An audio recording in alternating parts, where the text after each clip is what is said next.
এই যে শুনছো? তোমাকেই বলছি, আমাদের চ্যানেলটি সাবস্ক্রাইব করে দাও না প্লিজ।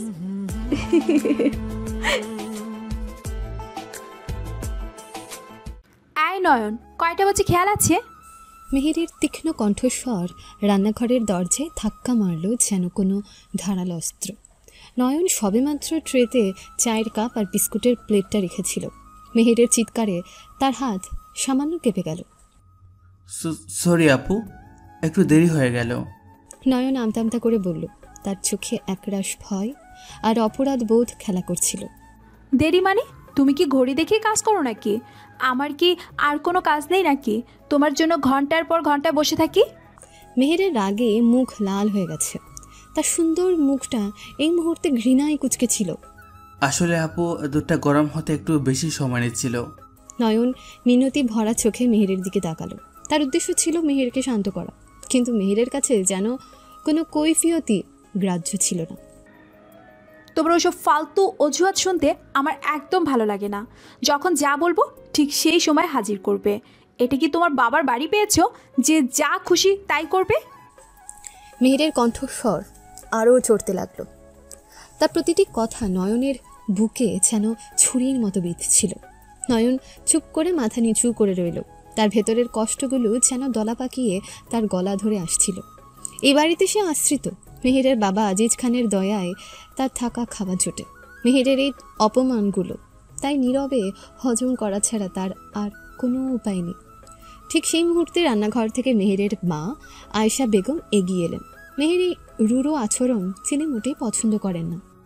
মেহের, কি হচ্ছে এটা? সকাল থেকে এত চেঁচামেচি করছিস কেন? আয়েশা বেগমের কণ্ঠে বিরক্তি স্পষ্ট। মা, দেখেছো তো এই ছেলেটা একটু কাজের নয়, সামান্য চাটা পর্যন্ত সময় মতো দিতে পারে না। মেহের তার মায়ের দিকে অভিযোগের সুরে তাকালো। নয়ন তো কত কাজ করে, একটু দেরি হতেই পারে। তুই বরং ওকে এত কথা না বলে নিজে তৈরি করে নিলেই তো পারিস। কি? আমি চা বানাবো? হ্যাঁ, বানাবে। নিজের কাজ নিজেই করতে শেখো। আয়েশা বেগম ধীরে সুস্থে বললেন এবং স্নেহের দৃষ্টিতে নয়নের দিকে তাকিয়ে বললেন, তুমি কিছু মনে করো না বাবা, যাও, তুমি তোমার মতো যা পারো করো গিয়ে। নয়ন আয়েশা বেগমের দিকে কৃতজ্ঞতার দৃষ্টিতে তাকালো। এই বাড়িতে যদি কেউ তার কষ্টের সামান্যতম ভাগও বুঝত তবে তিনি ছিলেন আয়েশা বেগম। কিন্তু মেহের তার মায়ের কথায় কর্ণপাতও করল না। সে তখনও রাগে ফুঁসছিল। মেহের ঝাঁঝালো স্বরে বলল, তুমি সব সময় ওকে বেশি প্রশ্রয় দাও মা, তাই তো দিন দিন আরো মাথায় উঠেছে। মেহের, আয়েশা বেগমের কণ্ঠস্বরে এবার ধমকের সুর শোনা গেল। তুমি কি একটু শান্ত হবে? ও আমাদের বাড়ির আশ্রিত নয়, ও আমার ছেলে। আর তুমি ওর সঙ্গে এমন ব্যবহার করতে পারো না। ছেলে হলে যা খুশি তাই করবে নাকি? আর কিসের ছেলে? ও এই বাড়ির কাজের লোক। আমার একদম ভালো লাগে না ওকে বাড়িতে দেখতে। আচ্ছা, তাহলে বেরিয়ে যাও বাড়ি থেকে। মেহের অবাক হয়ে বলল, মা, তুমি আমাকে? হ্যাঁ বলছি, তার কারণ তুমি দিন দিন বিগড়ে যাচ্ছ। কার সঙ্গে কিভাবে ব্যবহার করতে হয় সেটাও এখনো শিখোনি। মেহের মুখ ঘুরিয়ে নিল। তার চোখে নয়নের প্রতি তীব্র বিদ্বেষ স্পষ্ট। নয়ন নীরবে চায়ের ট্রে নিয়ে ঘর থেকে বেরিয়ে গেল। তার মনটা কষ্টে ভরেছিল। মেহেরের একটাও কথা তার হৃদয়ে ছুঁয়ে যায়নি এমন নয়, কিন্তু সে জানে এই বাড়িতে তার কোনো অধিকার নেই প্রতিবাদ করার। তাকে মাথা নিচু করেই সব সহ্য করতে হবে। আয়েশা বেগম দীর্ঘশ্বাস ফেললেন। মেয়ের এই অহংকারী আর রূঢ় স্বভাব তিনি কিছুতেই বদলাতে পারছেন না। তিনি জানেন নয়নের মতো ভালো ছেলে এই জগতে আর দুটি নেই, কিন্তু মেহেরের চোখে কেন এত ঘৃণা তা তিনি কিছুতেই বুঝতে পারেন না। মেহের তখনও রান্নাঘরের দরজায় দাঁড়িয়ে রাগে গড়গড় করছিল। তার চোখে এক ধরনের জেদ খেলা করছিল, যেন সে নয়নকে সহ্য করবে না কিছুতে। এই তিক্ত পরিস্থিতির মধ্যে আজকের সকাল শুরু হলো। মেহেরের নয়নের প্রতি উগ্র মেজাজ এবং আয়েশা বেগমের সহনশীলতা, এই দুটি বিপরীত মেরুর মাঝে অসহায় নয়ন যেন এক নীরব দর্শক। পর্বটি এখানেই শেষ হলো, যেখানে মেহেরের ঘৃণা আর নয়নের নীরব কষ্ট একটা চাপা আবহাওয়া তৈরি করে রেখেছে। চায়ের ট্রেটা টেবিলে রেখে নয়ন ধীর পায়ে মেহেরের ঘরের দিকে এগিয়ে গেল। বিশাল ঘর, দামি আসবাবপত্রে ঠাসা, সব কিছু কেমন ছিমছাম, পরিপাটি করে সাজানো। নয়ন নিঃশব্দে কাজ করতে লাগলো। মেহেরের এলোমেলো জামাকাপড় ভাঁজ করে ওয়ার্ড্রবে রাখলো, বইগুলো গুছিয়ে শেলফে তুলল, ডেস্কের উপরের কাগজপত্রগুলো সাজিয়ে রাখলো। কাজ করতে করতে তার মনটা অন্যদিকে চলে গেল। এই বিলাসবহুল জীবন তার কাছে যেন এক স্বপ্নপুরী, অথচ তার নিজের অতীতটা ছিল এর ঠিক বিপরীত। ভাবতে ভাবতেই তার চোখের সামনে ভেসে উঠল সেই ভয়াবহ দিনটা। একদিন তার বাবা মা একসঙ্গে বাড়ি থেকে বেরিয়েছিলেন, আর বাড়িতে ফিরে এসেছিল তাদের নিথর দেহ।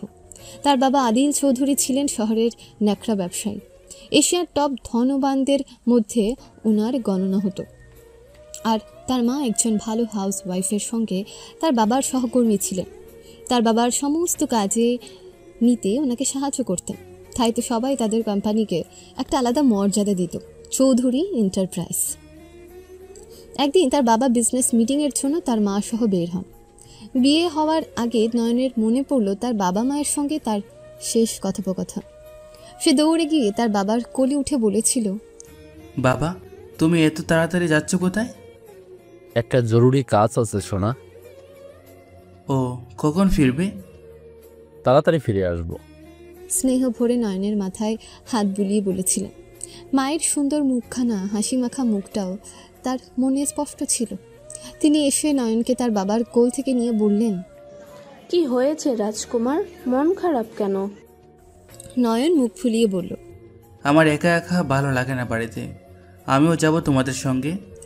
তার হেসে তার গালে একটা চুমু দিয়ে বলল, বাবা, এইখানে তো সব আঙ্কেলরা থাকবেন, তুমি তো বোর হয়ে যাবে, তাই আম্মু তোমাকে এখানে নিচ্ছে না, কারণ আম্মু তোমাকে অনেক ভালোবাসে। তার বাবা বলেছিলেন, শুধু আম্মু কেন, বাবা মনে হয় ভালোবাসে না? শুরু হয়ে গেল আবার তোমার। তিনি নয়নকে মায়ের কোল থেকে নিয়ে বলেছিলেন, আমি আমার সোনাকে সবার চেয়ে বেশি ভালোবাসি, তাই না আব্বু? নয়ন তার বাবার গালে একটা পাপ্পি দিয়ে বলেছিল, আমার জন্য কি আনবে? নয়নের আবদার ছিল সবসময় আকাশ ছোঁয়া। তুমি যা চাইবে।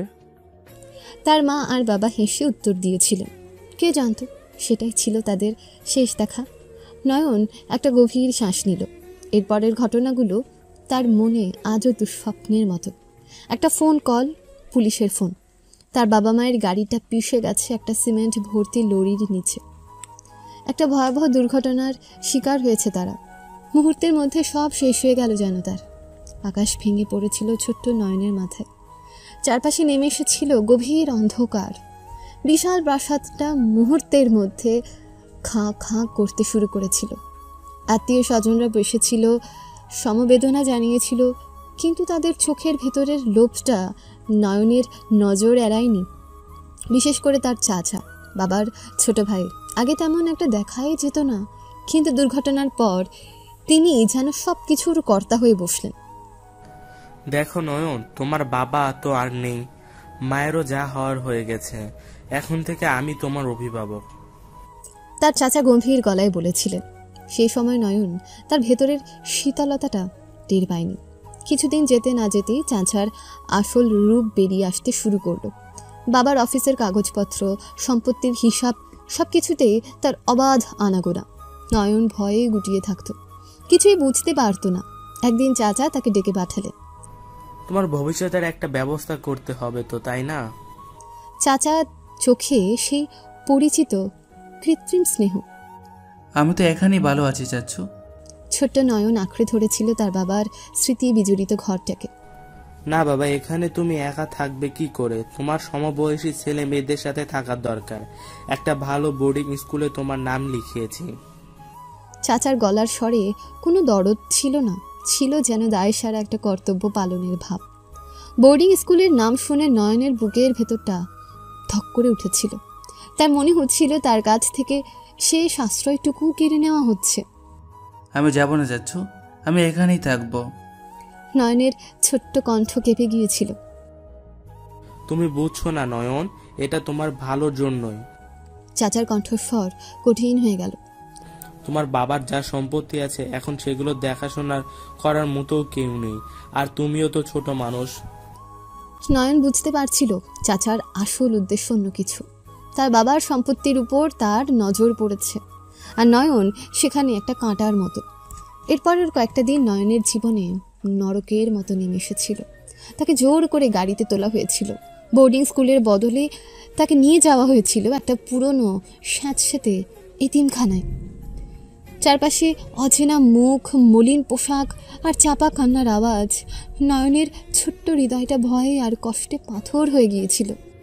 এখানে কেন এনেছেন আমাকে? নয়ন ভয়ে ভয়ে চাচাকে জিজ্ঞেস করেছিল। ওখানে তুমি ভালো থাকবে, তোমার মতো আরো অনেক ছেলে সেখানে আছে, তাদের সঙ্গে গল্প করবে, খেলবে, দেখবে খুব ভালো লাগবে। চাচার চোখে কোনো অনুশোচনা ছিল না। কিন্তু আমার বাবার... নয়ন আর কথা শেষ করতে পারেনি, তার গলা ধরে এসেছিল। তোমার বাবার যা ছিল এখন সে সবের দায়িত্ব আমার, তুমি বরং এখন নয় মন দিয়ে পড়াশোনা করো। চাচা নির্দয়ভাবে বলেছিলেন এবং নয়নকে একা ফেলে চলে গিয়েছিলেন। এতিমখানার দম বন্ধ করা পরিবেশ, খারাপ খাবার আর সবার উদাসীনতা নয়নের ছোট্ট মনটাকে বিষিয়ে তুলেছিল। সে প্রতি মুহূর্তে তার বাবা মাকে মনে করত, তাদের আদর, তাদের স্নেহ। রাতের অন্ধকারে বালিশ ভিজিয়ে সে কাঁদত। একদিন রাতে যখন সবাই ঘুমিয়ে পড়েছিল, নয়ন সাহস করে এতিমখানার পেছনের দিকের ভাঙা দেয়ালটা টপকে পালিয়েছিল। কোথায় যাবে কিছুই জানে না, শুধু একটাই তীব্র আকাঙ্ক্ষা, এই নরক থেকে মুক্তি। এতিমখানার পেছনের ভাঙা দেয়াল টপকে যখন নয়ন বাইরে বেরিয়ে এলো, তখন রাতের অন্ধকার চারদিক গ্রাস করেছে। শহরের অচেনা রাস্তাগুলো তার কাছে যেন এক বিশাল গোলক ধাঁধা। কোথায় যাবে, কার কাছে যাবে, কিছুই তার জানা নেই। শুধু একটাই তাড়না, ওই দম বন্ধ করা পরিবেশ থেকে যত দূরে সম্ভব পালিয়ে যাওয়া। ছোট্ট পায়ে হেঁটে চলে নয়ন, পেটে তীব্র খিদে, শরীর ক্লান্তিতে ভেঙে পড়ছে, কিন্তু তবুও সে থামতে সাহস পাচ্ছে না।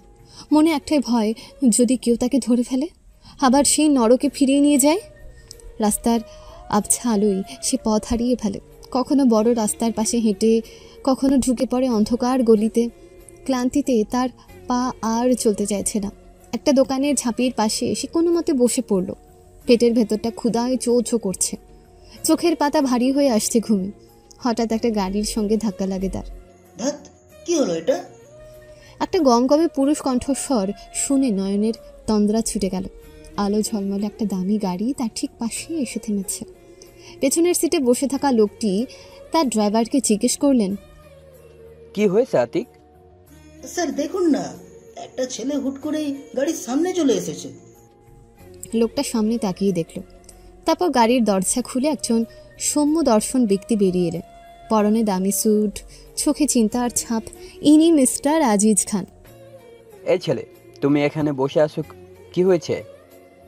মিস্টার খানের কণ্ঠে উদ্বেগ। নয়ন ভয়ে কুঁকড়ে গেল, ভাবল আবার বুঝি কোনো বিপদ এলো। সে তাড়াতাড়ি উঠে দাঁড়াতে চেষ্টা করলো, কিন্তু দুর্বল শরীরটা আর পারছিল না। আমার কোথাও যাওয়ার নেই। নয়নের ছোট্ট কণ্ঠস্বর ভয়ে কাঁপছিল। কোথায় যাওয়ার নেই?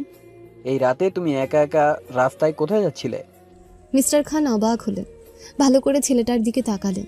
মলিন পোশাক, ক্লান্ত মুখ, চোখের কোণে জমা জলের দাগ দেখেই বোঝা যাচ্ছে ছেলেটা খুব কষ্টে আছে। তুমি কি বাড়ি থেকে পালিয়ে এসেছো? মিস্টার খানের গলার স্বর নরম হলো। নয়ন মাথা নেড়ে হ্যাঁ বলল। কেন বাবা, কি হয়েছে? মিস্টার খান এগিয়ে এসে নয়নের মাথায় হাত রাখলেন। অপ্রত্যাশিত স্নেহের স্পর্শে নয়নের বুকের ভেতরটা হু হু করে কেঁদে উঠল। আমার কেউ নেই। নয়ন আর কথা বলতে পারল না, তার গলা ধরে এলো। কেউ নেই মানে? তোমার মা বাবা কোথায়? মিস্টার খানের চোখে গভীর সহানুভূতি। নয়ন তার ভেজা চোখে মিস্টার খানের দিকে তাকালো। তার মনে হলো এই মানুষটিকে বিশ্বাস করা যায়, হয়তো ইনি তাকে সাহায্য করতে পারবেন। ওরা অ্যাক্সিডেন্টে মারা গেছেন। নয়নের কণ্ঠস্বর ক্ষীণ শোনালো। ও, আমি খুব দুঃখিত। মিস্টার খানের মুখ বিষণ্ণ হয়ে গেল। এতদিন তুমি কোথায় ছিলে? নয়ন তার চাচার বিশ্বাসঘাতকতা এবং এতিমখানার কষ্টের কথা সংক্ষেপে মিস্টার খানকে জানালো। বলতে বলতে তার চোখ আবার জলে ভরে উঠল। মিস্টার খান মনোযোগ দিয়ে সব শুনলেন। ছেলেটার অসহায়তার কথা শুনে তার হৃদয় ব্যথায় ভরে উঠল। এতটুকু একটা ছেলে, জীবনের শুরুতে এত কষ্ট। তুমি আমার সঙ্গে চলো তো বাবা। মিস্টার খান স্নেহের স্বরে বললেন এবং নয়নের হাত ধরলেন। নয়ন প্রথমে একটু ইতস্তত করল, কিন্তু মিস্টার খানের চোখের আন্তরিকতা দেখে সে আর না করতে পারল না। মিস্টার খান তাকে সাবধানে গাড়িতে বসালেন। গাড়ি চলল শহরের আলো ঝলমলে পথ ধরে। নয়নের মনে তখনও ভয় আর অনিশ্চয়তা। এই লোকটা কে? কেন তিনি তাকে সাহায্য করছেন? কিছুক্ষণের মধ্যে গাড়ি একটা সুন্দর বড় বাড়ির সামনে থামল। গেটের উপর লেখা আজিজ ভিলা। নয়ন অবাক হয়ে বাড়িটার দিকে তাকিয়ে রইল। এসো বাবা। মিস্টার খান দরজা খুলে নয়নকে ভেতরে নিয়ে গেলেন। ভেতরে আলো ঝলমল করছে, সবকিছু পরিপাটি করে সাজানো। ড্রয়িং রুমে একজন মহিলা এসে দাঁড়ালেন, মিষ্টি হাসি তার মুখে। ইনি হলো আয়েশা বেগম, মিস্টার খানের স্ত্রী। এই যে এসেছো। ও, এ কে? আয়েশা বেগম নয়নের দিকে কৌতূহলী দৃষ্টিতে তাকালেন। আয়শা, এর নাম নয়ন। ওর বাবা মা কেউ নেই, ও একটু বিপদে পড়েছে, তাই ওকে আপাতত আমাদের বাড়িতে নিয়ে এসেছি। মিস্টার খান স্ত্রীর কাছে সব খুলে বললেন। আয়েশা বেগম এগিয়ে এসে নয়নের মাথায় হাত বুলিয়ে দিলেন। তার স্পর্শে নয়নের মনে এক অদ্ভুত শান্তি অনুভব হলো, যেন বহুদিন পর কেউ তাকে এত স্নেহ দেখালো। আহারে, এতটুকু ছেলে কত কষ্ট পেয়েছে। আয়েশা বেগমের চোখে জল চিকচিক করছিল।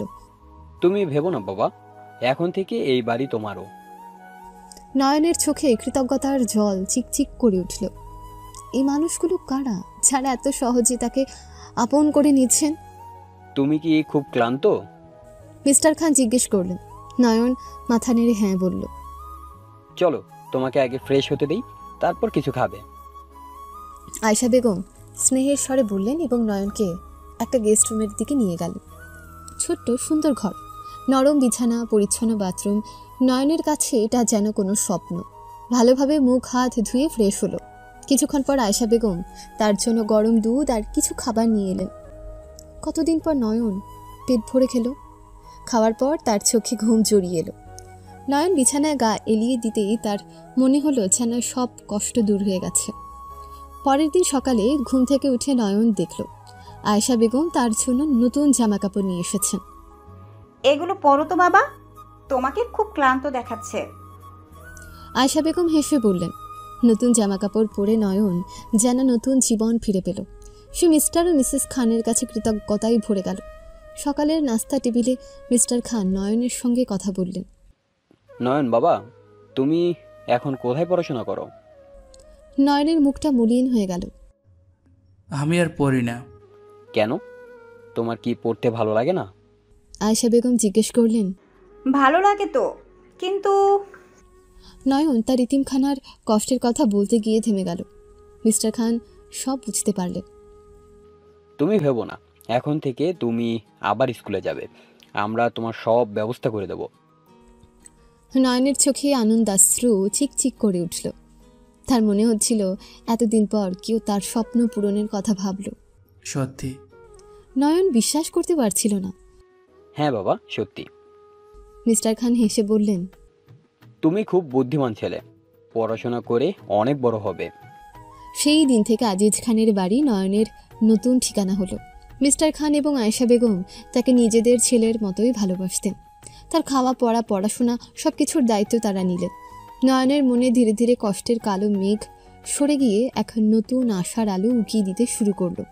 সে আবার স্কুলে যেতে শুরু করলো, মন দিয়ে পড়াশোনা করত। মিস্টার ও মিসেস খানের স্নেহ আর যত্নে সে যেন এক নতুন জীবন ফিরে পেল। নয়নের নতুন জীবনটা সত্যিই এক স্বপ্নীল ভোরের মতো ছিল। মিস্টার আজিজ খান আর আয়েশা বেগমের স্নেহ ভালোবাসায় সে যেন তার ফেলে আসা সব কষ্ট ভুলে গিয়েছিল। স্কুলে ভর্তি হওয়ার পর পড়াশোনাতেও তার মন বসেছিল। শিক্ষকরা তার বুদ্ধিমত্তার প্রশংসা করতেন, আর বাড়িতে মিস্টার ও মিসেস খানের উৎসাহে সে আরও বেশি করে পড়াশোনায় মনোযোগ দিত। তাদের আদর যত্নে নয়নের ভেতরের চাপা ভয় আর ইনসিকিউরিটি ধীরে ধীরে দূর হতে শুরু করেছিল। সে আবার হাসতে শিখেছিল, স্বপ্ন দেখতে শুরু করেছিল। কিন্তু এই সুখ বেশি দিন স্থায়ী হলো না। কয়েক সপ্তাহ পর মেহের স্কুল থেকে ফিরল। সে স্কুলের একটা ট্রিপে গিয়েছিল। নয়ন যখন তাকে প্রথম দেখল তখন একটু অবাক হয়েছিল।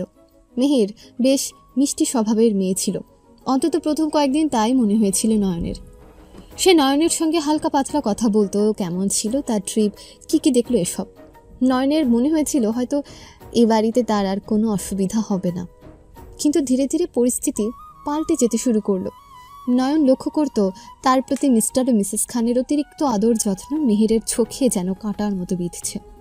তাদের স্নেহপূর্ণ দৃষ্টি, নয়নের জন্য আলাদা করে ভালো খাবার, এসব মেহের যেন সহ্য করতে পারত না। তার সুন্দর মুখটা ধীরে ধীরে কঠিন হয়ে উঠত, চোখের দৃষ্টিতে ফুটে উঠত চাপা অসন্তোষ। একদিন আজিজ খান বাইরে থেকে ফেরার সময় নয়ন আর মেহের দুজনের জন্যই এক বাক্স ভর্তি চকলেট নিয়ে এলেন। চকলেটগুলো দেখে দুজনের চোখই আনন্দে চকচক করে উঠল। এই নাও আমার লক্ষ্মী ছেলে মেয়ের জন্য। আজিজ খান হাসি মুখে বক্সটা তাদের হাতে দিলেন। নয়ন, এটা তোমার, আর মেহের, এটা তোমার। দুজনেই খুশি মনে চকলেটগুলো নিল। নয়ন সাবধানে একটা চকলেট খুলে মুখে দিল, মিষ্টি স্বাদে তার মন ভরে গেল। মেহেরও একটা চকলেট খুলে খেলো, কিন্তু তার চোখ তখনও নয়নের চকলেটগুলোর দিকে। আজিজ খান কিছুক্ষণ তাদের সঙ্গে গল্প করলেন, তারপর অফিসের একটা জরুরি ফোন আসায় ভেতরে চলে গেলেন। তার চলে যাওয়ার সঙ্গে সঙ্গে মেহেরের মুখের হাসি মিলিয়ে গেল। কয়টা চকলেট পেয়েছিস? মেহেরের গলার স্বরে কৌতৃত্ব। নয়ন প্রথমে বুঝতে পারল না। কেন? এই তো একটা খাচ্ছি। বাকিগুলো দেখা। মেহেরের স্বর আরও কঠিন হলো। নয়ন অবাক হয়ে তার দিকে তাকালো। কেন দেখাবো? আমার চকলেটগুলো দেখা। মেহেরের জেদি মুখ। নয়ন তার হাতের চকলেটগুলো দেখালো। তখনও প্রায় সবগুলোই অক্ষত ছিল। মেহের নিজের চকলেট বক্সটা ধরল নয়নের দিকে। আমারগুলো নে। নয়ন ভ্রুকুচকে বলল, কেন? কারণ আমার বেশি চকলেট পছন্দ না। তোর তো নিশ্চয়ই খুব ভালো লাগে। মেহেরের গলায় যেন করুণার সুর। ছোট্ট নয়ন সরল বিশ্বাসে মেহেরের কথা মেনে নিল। ভাবল দিদিভাই হয়তো সত্যিই তাকে ভালোবাসে। সে তার চকলেট বক্সটা মেহেরের দিকে এগিয়ে দিল, কিন্তু মেহেরের আসল উদ্দেশ্য ছিল অন্য কিছু। যে নয়ন তার চকলেট বক্সটা এগিয়ে দিয়েছে, মেহের সঙ্গে সঙ্গে সেটা ছিনিয়ে নিল। এই তো এবার আমার সবগুলো হলো। মেহেরের মুখে বিজয়ের হাসি। নয়ন হতভম্ব হয়ে গেল। কিন্তু তুমি তো বললে তোমার বেশি ভালো লাগে না। ওটা তো বোকা বানানোর জন্য বলেছি। মেহের হেসে কুটি কুটি। আসলে আমার সবগুলোই চাই। নয়নের চোখে জল এসে গেল। তার এতগুলো চকলেট মেহের জোর করে কেড়ে নিল, এটা তো অন্যায়। দাও আমার চকলেটগুলো। নয়নের ছোট্ট কণ্ঠ কেঁপে গেল। দেব নাকি? সাহস তো কম না তোর। মেহের চোখ পাকিয়ে বলল, মনে রাখিস এই বাড়িতে তুই আশ্রিতা। বেশি কথা বললে লাথি মেরে বের করে দিব। ছোট্ট নয়ন মেহেরের চোখে সেই নিষ্ঠুরতা দেখে ভয় পেয়ে গেল। তার মনে পড়ে গেল এতিমখানার সেই দম বন্ধ করার দিনগুলোর কথা। আবার কি তাকে সে অসহায় অবস্থায় ফিরে যেতে হবে? সে আর কোনো কথা বলল না। অপমানের কষ্টে তার বুকটা ভেঙে যাচ্ছিল, কিন্তু সে কিছুই করতে পারছিল না।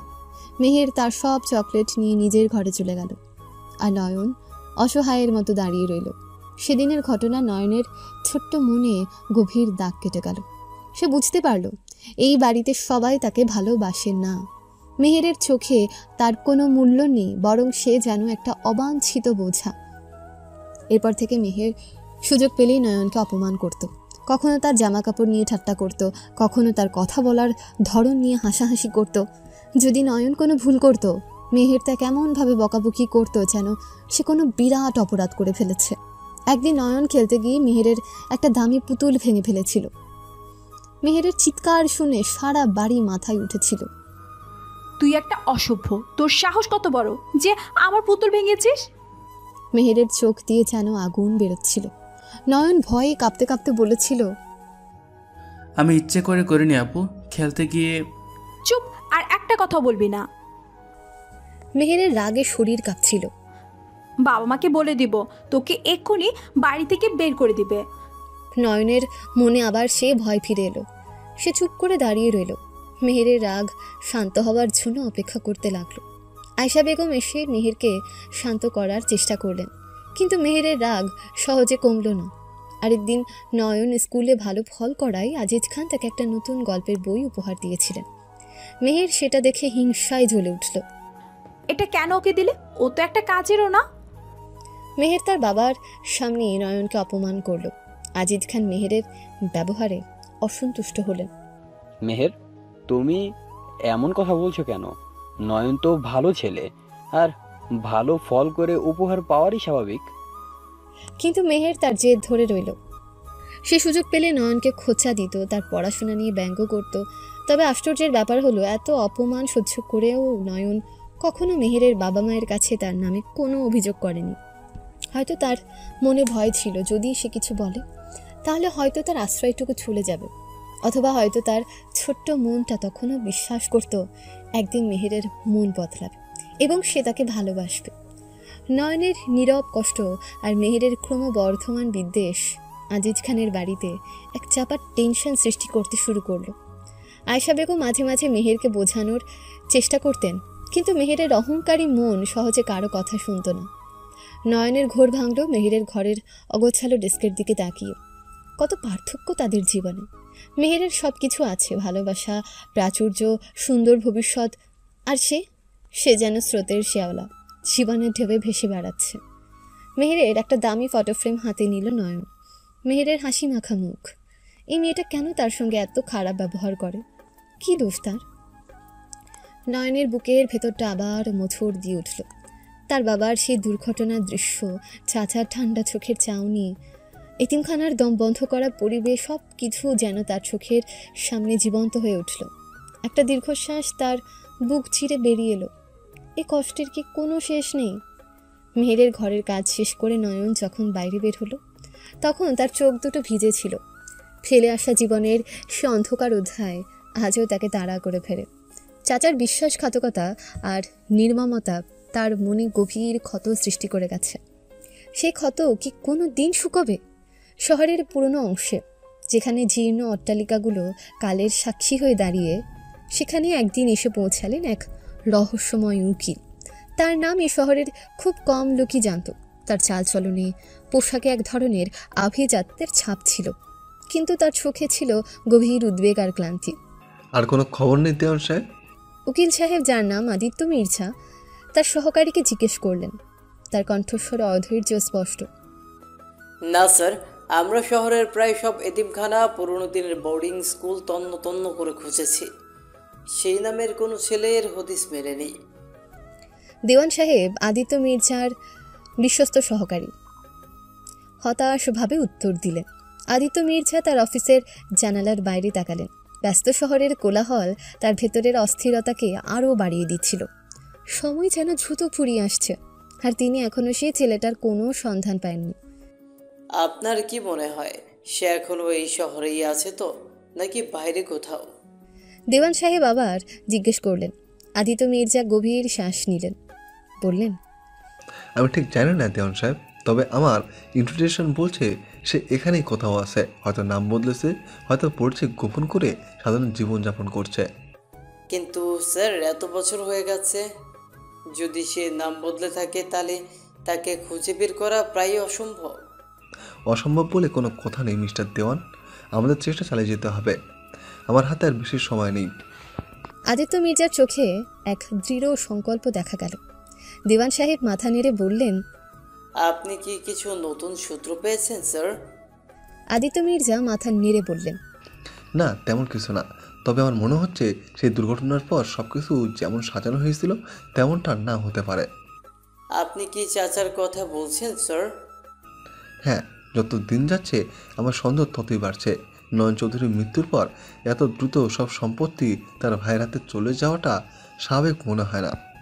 আদিত্য মির্জার চোখে চিন্তার ছায়া। কিন্তু স্যার, তখন তো নয়ন নাবালক ছিল। আইনি প্রক্রিয়া মেনেই সব হস্তান্তর হয়েছিল। আইনি প্রক্রিয়া? হ্যাঁ, সেটাই তো ভয়ের কারণ। সব কিছু এত নিখুঁতভাবে করা হয়েছিল যে কোনো ফাঁক খুঁজে পাওয়া কঠিন। কিন্তু আমার বিশ্বাস কোথাও না কোথাও একটা ভুল রয়ে গেছে। আদিত্য মির্জা টেবিলে রাখা একটা পুরনো ফাইল হাতে নিলেন। ফাইলের উপর সোনালি অক্ষর লেখা, নয়ন চৌধুরী, উত্তরাধিকার। আপনি কি মনে করেন নয়ন চৌধুরী বেঁচে আছে?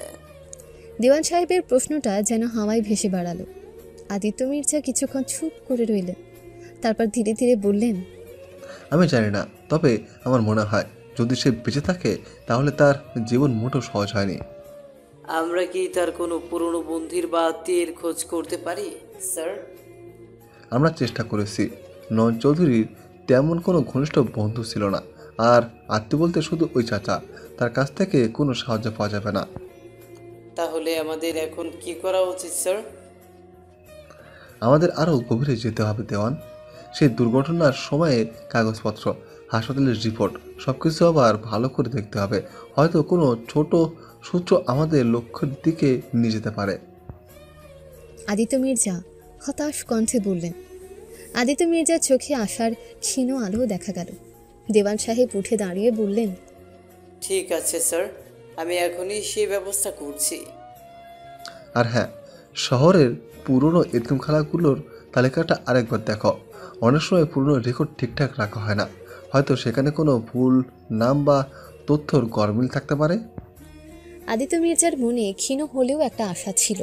দেওয়ান সাহেব ঘর থেকে বেরিয়ে গেলেন। আদিত্য মির্জা আবার জানালার পাশে এসে দাঁড়ালেন। তার মনে একটাই প্রশ্ন ঘুরপাক খাচ্ছিল, কোথায় সেই ছেলেটি, কি করছে সে? উইলের শর্তগুলো তিনি ভালো করেই জানেন, আর সেই শর্ত পূরণের সময় ক্রমশ এগিয়ে আসছে। অন্যদিকে শহরের অন্য প্রান্তে একটা ছোট চায়ের দোকানে দুই ব্যক্তি চাপা স্বরে কথা বলছিল। একজন জিজ্ঞেস করলো, তার চোখে মুখে চাপা উত্তেজনা। হ্যাঁ, মনে হচ্ছে এবার তিনি মরিয়া হয়ে উঠেছেন। দ্বিতীয় ব্যক্তি উত্তর দিল, তার গলার স্বর রহস্যময়। প্রথম ব্যক্তি চিন্তিতভাবে বলল, বিপদ তো অবশ্যই, আর সেই বিপদ আমাদের গাড়ে এসে পড়বে। দ্বিতীয় ব্যক্তি তিক্ত হেসে বলল,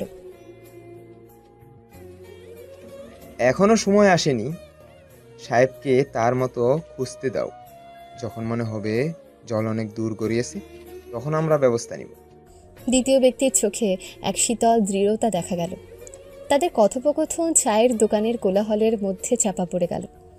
শহরের বুকে তখনও অনেক রহস্য লুকিয়েছিল, যা সময়ের সঙ্গে সঙ্গে উন্মোচিত হওয়ার অপেক্ষায়। আদিত্য মির্জা নিজের চেয়ারে ফিরে বসলেন। তার কপালে চিন্তার ভাঁজ। তিনি জানেন এই অনুসন্ধান সহজ নয়, অনেক বাধা আসবে, অনেক অন্ধকার পথের মুখোমুখি হতে হবে, কিন্তু তিনি হাল ছাড়বেন না। নয়ন চৌধুরীর সম্পত্তির উইল শুধু একটা আইনি দলিল নয়, এর সঙ্গে জড়িয়ে আছে একটা হারিয়ে যাওয়া জীবনের গল্প, আর সেই গল্প তিনি শেষ পর্যন্ত জানতে চান। বিকেল গড়িয়ে সন্ধ্যা নামছিল। ক্লান্ত নয়ন নিজের ঘরে আছোয়া হয়ে পুরনো একটা গল্পের বইয়ের পাতা উঠাচ্ছিল। দিনের বেলা মেহেরের টুকিটাকি ফরমায়েশ আর বাড়ির অন্যান্য কাজ সেরে তার শরীরটা একটু বিশ্রাম খুঁজছিল। ঠিক তখনই দরজায় কড়া নাড়ার শব্দ। নয়ন? মেহেরের কণ্ঠস্বর ভেসে এলো। নয়ন তাড়াতাড়ি উঠে দরজা খুলে দাঁড়ালো। মেহেরের পরনে একটা ঝলমলে পোশাক, চোখে মুখে সন্ধ্যার পার্টির উত্তেজনা। হ্যাঁ আপু। আমার জুতোটা কোথায়? মেহেরের কণ্ঠে তাচ্ছিল্যের সুর। নয়ন অবাক হলো। আপনার জুতো? ওটা তো তুমি কাল পরিষ্কার করেছিলে না? ওটা এখন কোথায় আছে? বের করো। আর হ্যাঁ, ওটা ভালো করে পালিশ করে দেবে। আজ সন্ধ্যায় আমার পার্টিতে যেতে হবে। মেহেরের হুকুমের সুরে কোনো রকম অনুরোধের লেশমাত্র ছিল না। নয়ন কিছুক্ষণ চুপ করে দাঁড়িয়ে রইল। মেহেরের এই ধরনের আচরণ তার কাছে নতুন কিছু নয়। দীর্ঘশ্বাস চেপে সে বলল, ঠিক আছে আপু, আমি দেখছি। মেহের তাচ্ছিলের হাসি হেসে বলল, তাড়াতাড়ি করো, আমার হাতে একদম সময় নেই। এ কথাটুকু বলেই সে ঘুরে দাঁড়ালো এবং নিজের ঘরে চলে গেল। নয়ন মেহেরের ব্যবহার দেখে মনে মনে কষ্ট পেল। সামান্য একটা জুতো পালিশের কাজ, সেটাও সে নিজে করতে পারত, কিন্তু কেন যেন মেহের সবসময় তাকে ছোট আর তুচ্ছ প্রমাণ করতে চায়। তবু সে কোনো কথা না বাড়িয়ে মেহেরের জুতোর খুঁজে গেল। জুতো খুঁজে বের করে নয়ন মনোযোগ দিয়ে সেগুলো পরিষ্কার করতে লাগলো। পুরনো চামড়ার জুতো, মেহেরের পায়ের ছোঁয়ায় যেন আরও চকচক করছিল। নয়ন ব্রাশ বুলিয়ে যাচ্ছিল আর ভাবছিল, এই মেয়েটার মনে এত ঘৃণা কেন? কেন সে একটু স্বাভাবিক ব্যবহার করতে পারে না? জুতো পালিশ করা শেষ হলে নয়ন সেগুলো মেহেরের ঘরের দরজায় রেখে এলো। কিছুক্ষণ পর মেহের ঘর থেকে বেরিয়ে গেল। তার মুখ চোখে আনন্দের ঝিলিক। দামি পোশাক আর গয়নায় সেজে গুজিয়ে তাকে সত্যিই খুব সুন্দর লাগছিল। সন্ধ্যা নামতে মেহের তার গাড়ি নিয়ে বেরিয়ে পড়ল। শহরের ঝলমলে আলোয় তার গাড়ি ছুটে চলল এক অভিজাত ক্লাবের দিকে। সেখানে তার বন্ধুবান্ধবের দল অপেক্ষা করছিল। ক্লাবের ভেতরে তখন হইহুল্লোড় আর হাসি রোল। আধুনিক গানের তালে তালে সবাই মত্ত। মেহের পৌঁছাতেই তার বন্ধুরা তাকে ঘিরে ধরল। আরে মেহের, অবশেষে এলি। আবির নামের এক সুদর্শন যুবক এগিয়ে এসে মেহেরের গালে আলতো করে টোকা দিল। হ্যাঁ রে বাবা, সাজতে তো একটু সময় লাগে, তাই না? মেহের হেসে উত্তর দিল, আজ তোকে দারুণ লাগছে। আবিরের চোখে মুগ্ধতা। Thank you. মেহের সামান্য লজ্জা পেল। তাদের সঙ্গে আরও কয়েকজন বন্ধু যোগ দিল, রিয়া, ফারহান, সারা। সবাই একসঙ্গে নাচতে শুরু করলো। জমিয়ে তুলল আসর। নানা ধরনের পানীয় আর হালকা স্ন্যাক্সের ব্যবস্থাও ছিল। মেহের তার বন্ধুদের সঙ্গে হাসি ঠাট্টায় মেতে উঠল, যেন তার ভেতরের সব তিক্ততা মুহূর্তেই উধাও হয়ে গেছে। রাত বাড়তে শুরু করলো। অনেকেরই নেশা ধরেছে, কথাবার্তা অস্পষ্ট হয়ে আসছে। মেহের তখনও বেশ সতেজ ছিল, তবে নাচের ক্লান্তি তাকে কিছুটা কাবু করেছিল। সে ভাবছিল এবার বাড়ির দিকে রওনা দেবে। ঠিক সেই সময় আবির এগিয়ে এসে তার হাত ধরল। মেহের, একটা ডান্স করবি আমার সাথে? মেহের একটু ইতস্তত করল। আবির তাদের পুরনো বন্ধু, তবে ইদানিং তার হাবভাব মেহেরের কাছে কেমন যেন অস্বস্তিকর লাগছিল। আবির, আসলে আমার একটু ক্লান্ত লাগছে, আমি বরং এখন বাড়ি যাব। মেহের খুব পোলাইটলি প্রত্যাখ্যান করার চেষ্টা করলো, কিন্তু আবির নাছোড় বান্দা, বলল, আরে ইয়ার, একটা মাত্র ডান্স প্লিজ, আমার মন খারাপ লাগবে যদি না করিস। আবিরের কাতর অনুরোধে মেহের আর না করতে পারল না। ভাবলো একটা ডান্স করলে আর কি হবে। তারা দুজনে ডান্স ফ্লোরের একপাশে দাঁড়ালো। গানের তালে তালে আবির মেহেরের কাছাকাছি আসতে শুরু করলো। প্রথমে সব কিছু স্বাভাবিক ছিল, কিন্তু কিছুক্ষণ পর মেহের বুঝতে পারল আবিরের উদ্দেশ্য ভালো নয়।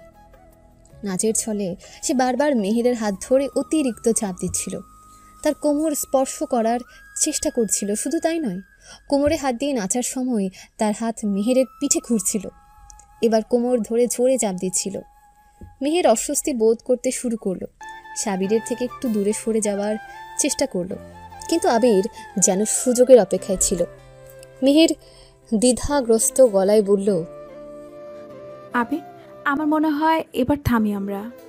আরে ধুর, এত তাড়াতাড়ি কি? ডান্সটা তো সবে শুরু হলো। আবিরের চোখে অন্যরকম চাহনি।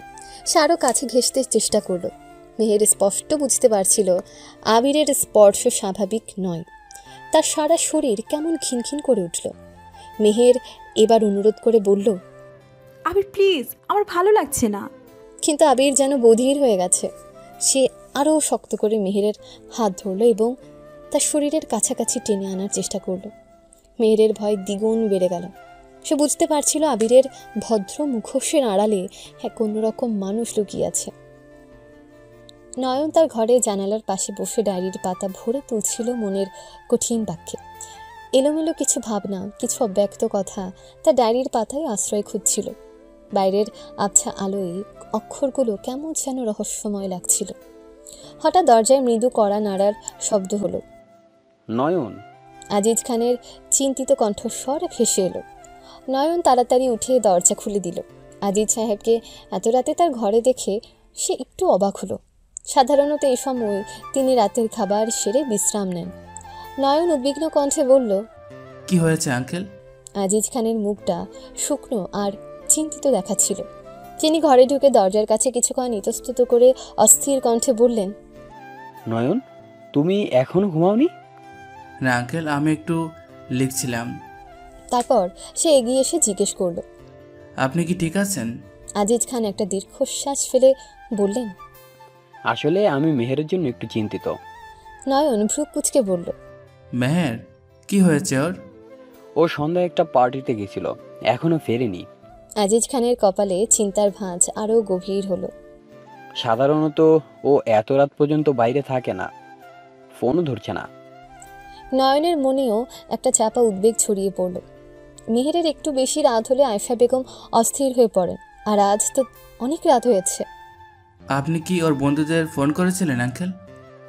হ্যাঁ, কয়েকজনকে ফোন করেছিলাম, কিন্তু ওরাও তো কেউ ফোন তুলছে না। আজিজ খানের স্বর ক্রমশ হতাশ হয়ে আসছিল। কোন ক্লাবে পার্টি ছিল আঙ্কেল? শহরের ওপাশে দ্য গ্যালাক্সি। তুমি কি চেনো ওটা? নয়ন মাথা নেড়ে বলল, হ্যাঁ চিনি। আজিজ খান কিছুক্ষণ চুপ করে রইলেন।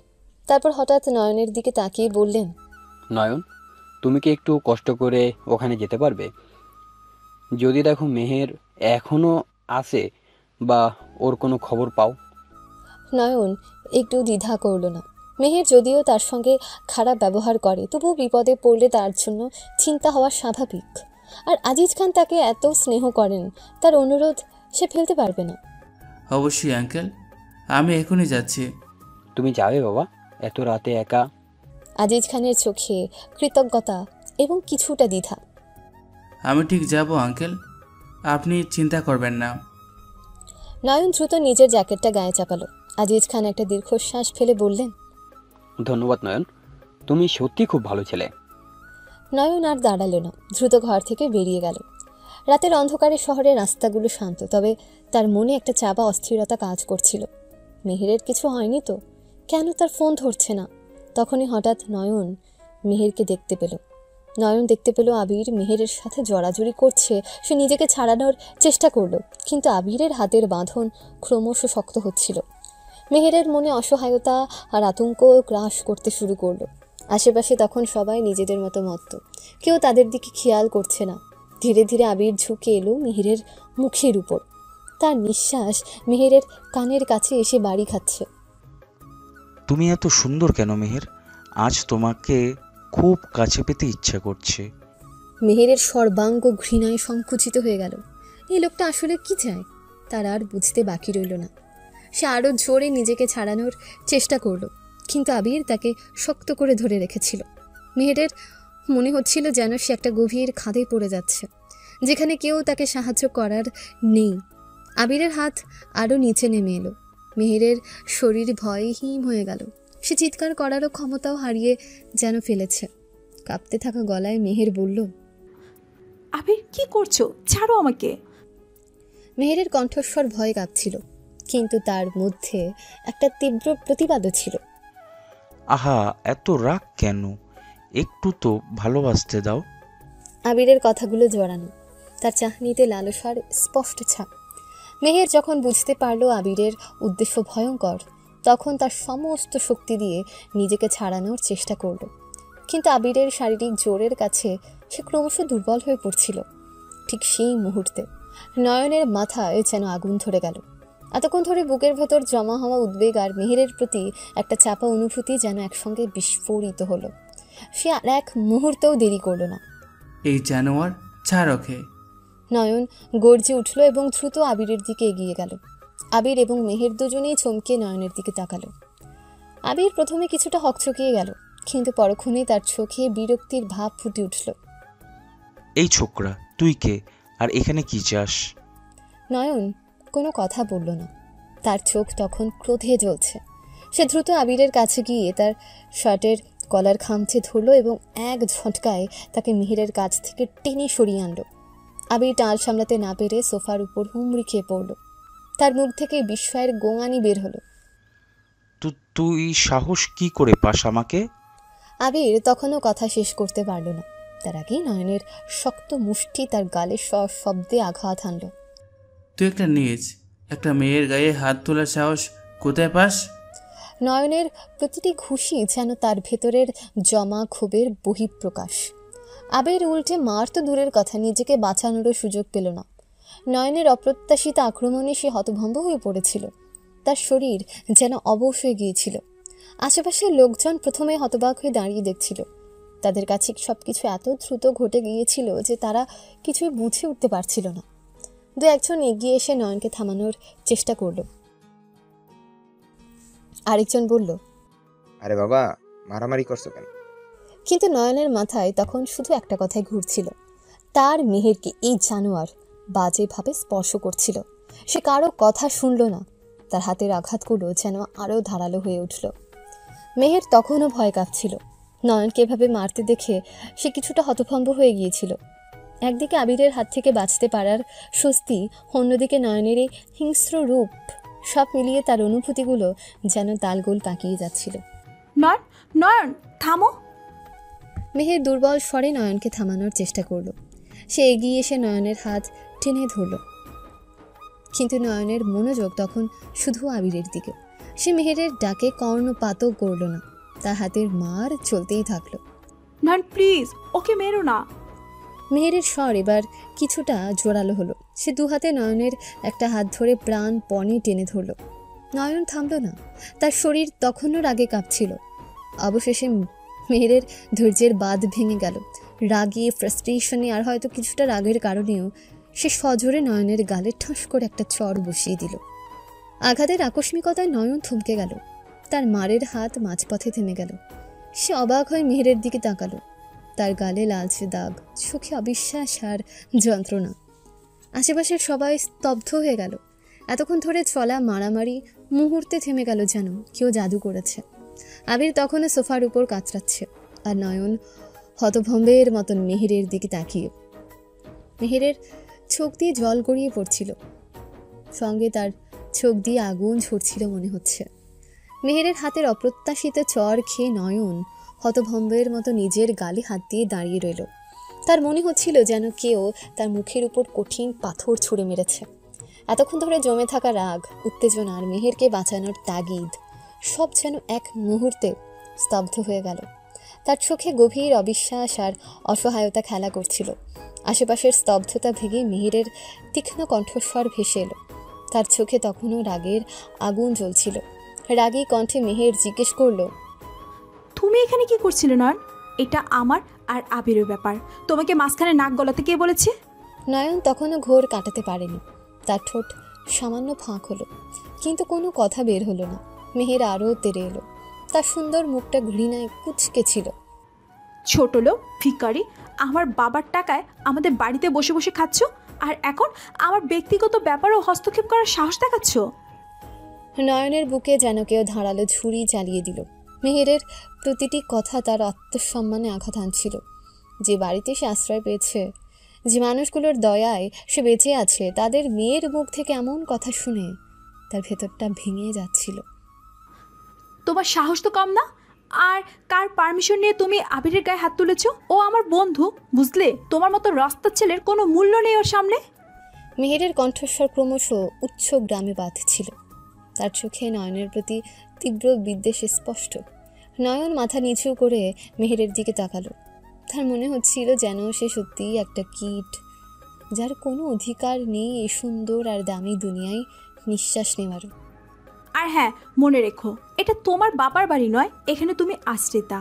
বেশি বাড়াবাড়ি করলে লাথি মেরে বের করে দিব। মেহেরের শেষ কথাগুলো নয়নের কানে যেন বিষের মতো ঢুকলো। তার সারা শরীর অবশ হয়ে আসছিল। আসলে মেহের নয়নের এরকম আচরণ নেই তৎক্ষণাৎ খুশি হয়, কিন্তু পরোক্ষ নেই নয়নের প্রতি ঘৃণা মাথা নাড়া দিয়ে ওঠে, আর সে ঘৃণার দ্বারা বশ হয়ে যায়। আর কোনো কথা না বলে মেহের আগে ফুঁসতে ফুঁসতে ঘুরে দাঁড়ালো এবং দ্রুত হেঁটে ক্লাবের বাইরে পার্ক করা তার গাড়ির দিকে গেল। দরজা খুলে সশব্দে ভেতরে ঢুকে ইঞ্জিন স্টার্ট করলো এবং মুহূর্তের মধ্যে গাড়িটা রাতের অন্ধকারে মিলিয়ে গেল। নয়ন তখনও সেখানেই দাঁড়িয়েছিল, মাথা নিচু করে। তার গাল তখনও জ্বলছিল, শুধু শারীরিক আঘাতে নয়, মেহেরের অপমানজনক কথাগুলোর তীব্রতায়।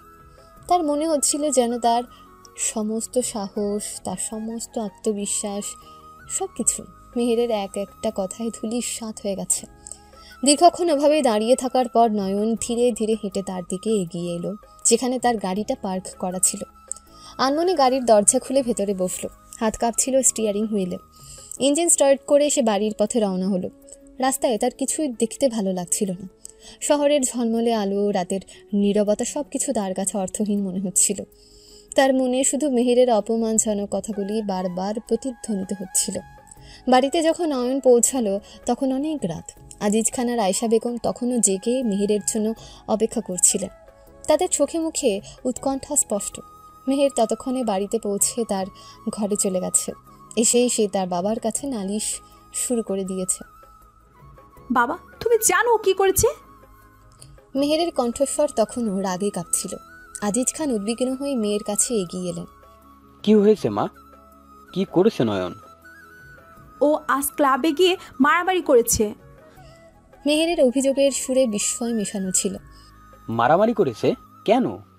আজিজ খান অবাক হলেন। কেন করেছে তা আমি কি জানি? আবির আমার সঙ্গে একটু কথা বলছিল, আর ও এসে হঠাৎ করে ওকে মারতে শুরু করলো। মেহের ইচ্ছে করে আসল ঘটনা এড়িয়ে গেল। আয়েশা বেগম এগিয়ে এসে বললেন, তুমি ঠিক বলছো মেহের, নয়ন তো শান্ত ছেলে, সে কেন মারামারি করতে যাবে? হ্যাঁ মা, আমি নিজের চোখে দেখেছি, ও একদম গুন্ডাদের মতো মারছিল আবিরকে। মেহের মিথ্যে কথা বলতেও দ্বিধা করল না। আজিজ খানের কপালে গভীর চিন্তার ভাঁজ পড়ল। তিনি নয়নকে ভালো করে জানেন, সে এমন কাজ করার ছেলে নয়। নিশ্চয়ই এর পেছনে অন্য কোনো কারণ আছে। নয়ন কোথায়? আজিজ খান জিজ্ঞেস করলেন। জানি না কোথায় মেরেছে, তবে আমার মনে হয় ওই ভিখারিটাকে এক্ষুনি এই বাড়ি থেকে বের করে দেওয়া উচিত। আজিজ খান মেয়ের কথায় স্তম্ভিত হয়ে গেলেন। মেহেরের মুখে এত ঘৃণা আর নয়নের প্রতি এত বিদ্বেষ। তিনি কিছুতেই বুঝতে পারছিলেন না তার মেয়ের ভেতরে এত অন্ধকার লুকিয়ে আছে। মেহের, তুমি কি বলছো এসব? আজিজ খানের স্বরে বিরক্তি স্পষ্ট। নয়ন আমাদের ছেলে, আর তুমি ওর সম্পর্কে এমন কথা বলছো? ছেলে হলেই যা খুশি তাই করবে? আমার বন্ধুদের সঙ্গে খারাপ ব্যবহার করার অধিকার ওকে কে দিয়েছে? মেহের জেদ ধরে রইল। আয়েশা বেগম মেয়েকে শান্ত করার চেষ্টা করলেন। মেহের, তুমি শান্ত হও, আগে শুনি নয়ন কি বলে। ওর আর কি বলার আছে? ও তো একটা মিথ্যুক, একটা ধান্দাবাজ। মেহেরের কণ্ঠস্বর ক্রমশ হিস্টারিক্যালি শোনাচ্ছিল। আজিজ খান রাগে চেয়ার ছেড়ে উঠে দাঁড়ালেন।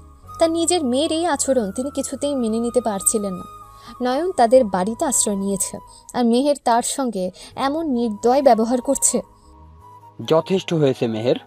আজিজ খানের কণ্ঠস্বর কঠোর শোনালো। তুমি একদম বাড়াবাড়ি করছো। আমি নয়নের সঙ্গে কথা বলবো, যদি ও দোষী হয় তখন দেখা যাবে কি করা উচিত। মেহের রাগে গড়গড় করতে করতে নিজের ঘরে চলে গেল।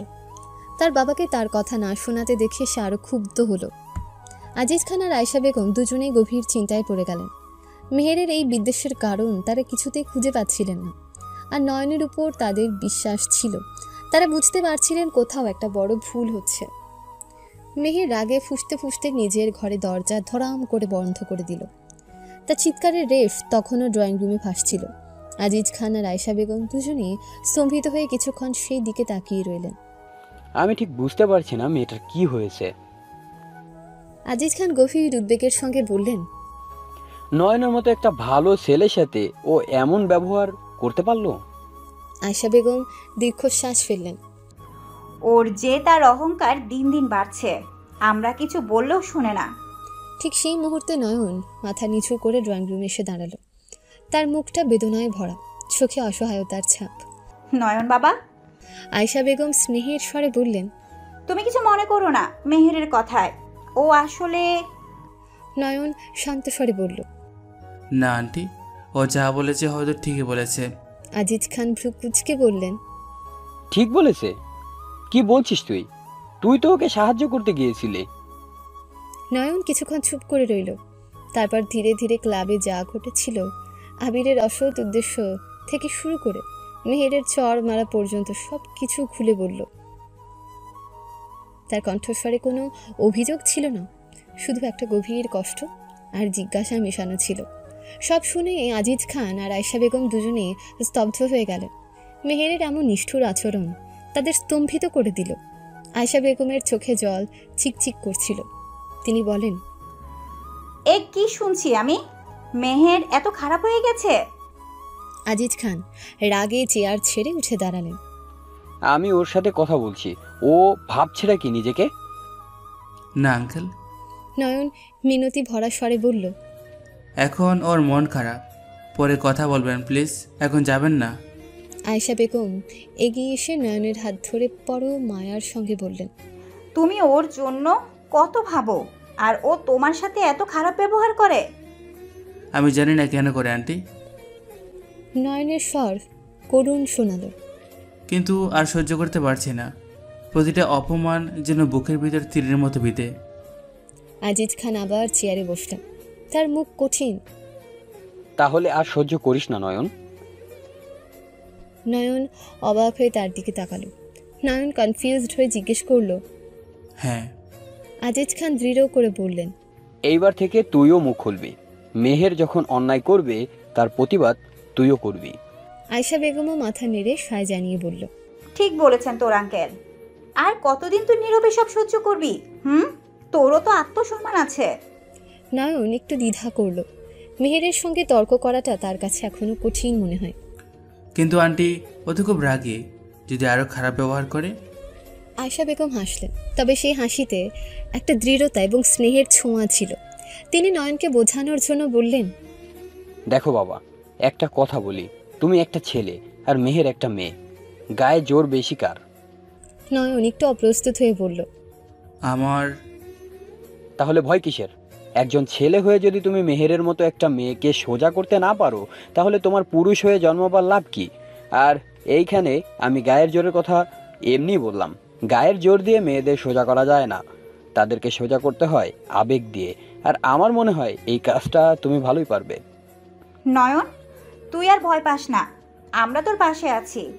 মেহেরের অন্যায় উচিত জবাব দিবি তুই আজ থেকে। হ্যাঁ, নয়নের বুকের ভেতরটা যেন একটা নতুন শক্তিতে ভরে উঠল। এতদিন ধরে জমে থাকা ভয় আর জড়তা যেন ধীরে ধীরে কেটে যাচ্ছে। আয়শা বেগমের কথাগুলো তার মনে সাহস জুগিয়েছিল। একজন ছেলে হয়ে তাকে মাথা উঁচু করে দাঁড়াতে হবে, অন্যায়ের প্রতিবাদ করতে শিখতে হবে। আমি চেষ্টা করব। নয়নের কণ্ঠে এবার একটা দৃঢ়তা শোনা গেল। আয়শা বেগম উৎসাহের সঙ্গে বললেন, শুধু চেষ্টা নয় বাবা, তুমি পারবে। আমরা জানি তুমি পারবে। তুমি নিজের উপর বিশ্বাস রাখো। আজিজ খান নয়নের পিঠে হাত রেখে বললেন, মনে রাখিস নয়ন, অন্যায় যে করে আর অন্যায়কে যে সহমত দেয়, দুজনেই সমান অপরাধী। এইবার থেকে তুই আর সহে যাবি না। নয়নের মনে হচ্ছিল যেন একটা নতুন দিগন্ত খুলে গেছে। এতদিন সে নিজেকে অসহায় আর দুর্বল মনে করত, কিন্তু আজ আজিজ খান আর আয়শা বেগমের কথাই তার মনে সাহস জুগিয়েছে। মেহেরের অন্যায়ের জবাব দেওয়ার জন্য সে প্রস্তুত হতে শুরু করলো। রাতের নিস্তব্ধতায় তার মনে এক নতুন প্রতিজ্ঞা জন্মালো, আর নয় নীরবতা, এবার হবে প্রতিবাদ। মেহেরের প্রতিটি অপমানের সে যোগ্য জবাব দেবে। তার আত্মসম্মান সে আর কারো পাই লুটিয়ে পড়তে দেবে না। আজিজ খান ও আয়শা বেগমের সঙ্গে কথা বলার পর নয়নের মনটা কিছুটা হালকা হলো। তাদের সমর্থন আর উৎসাহ তার ভেতরের ভয় আর দ্বিধাকে কিছুটা হলেও কমাতে সাহায্য করলো। তবে মেহেরের অপমানজনক কথাগুলো তখনও তার কানে বাজছিল। বুকের ভেতরটা চিনচিন করছে ব্যথায়। নিজের ঘরে ফিরে এসে নয়ন কিছুক্ষণ আনমনে দাঁড়িয়ে রইল। ঘরের শান্ত পরিবেশও যেন একটা চাপা অস্থিরতা বিরাজ করছিল। সে ধীরে ধীরে হেঁটে বারান্দায় গিয়ে দাঁড়ালো।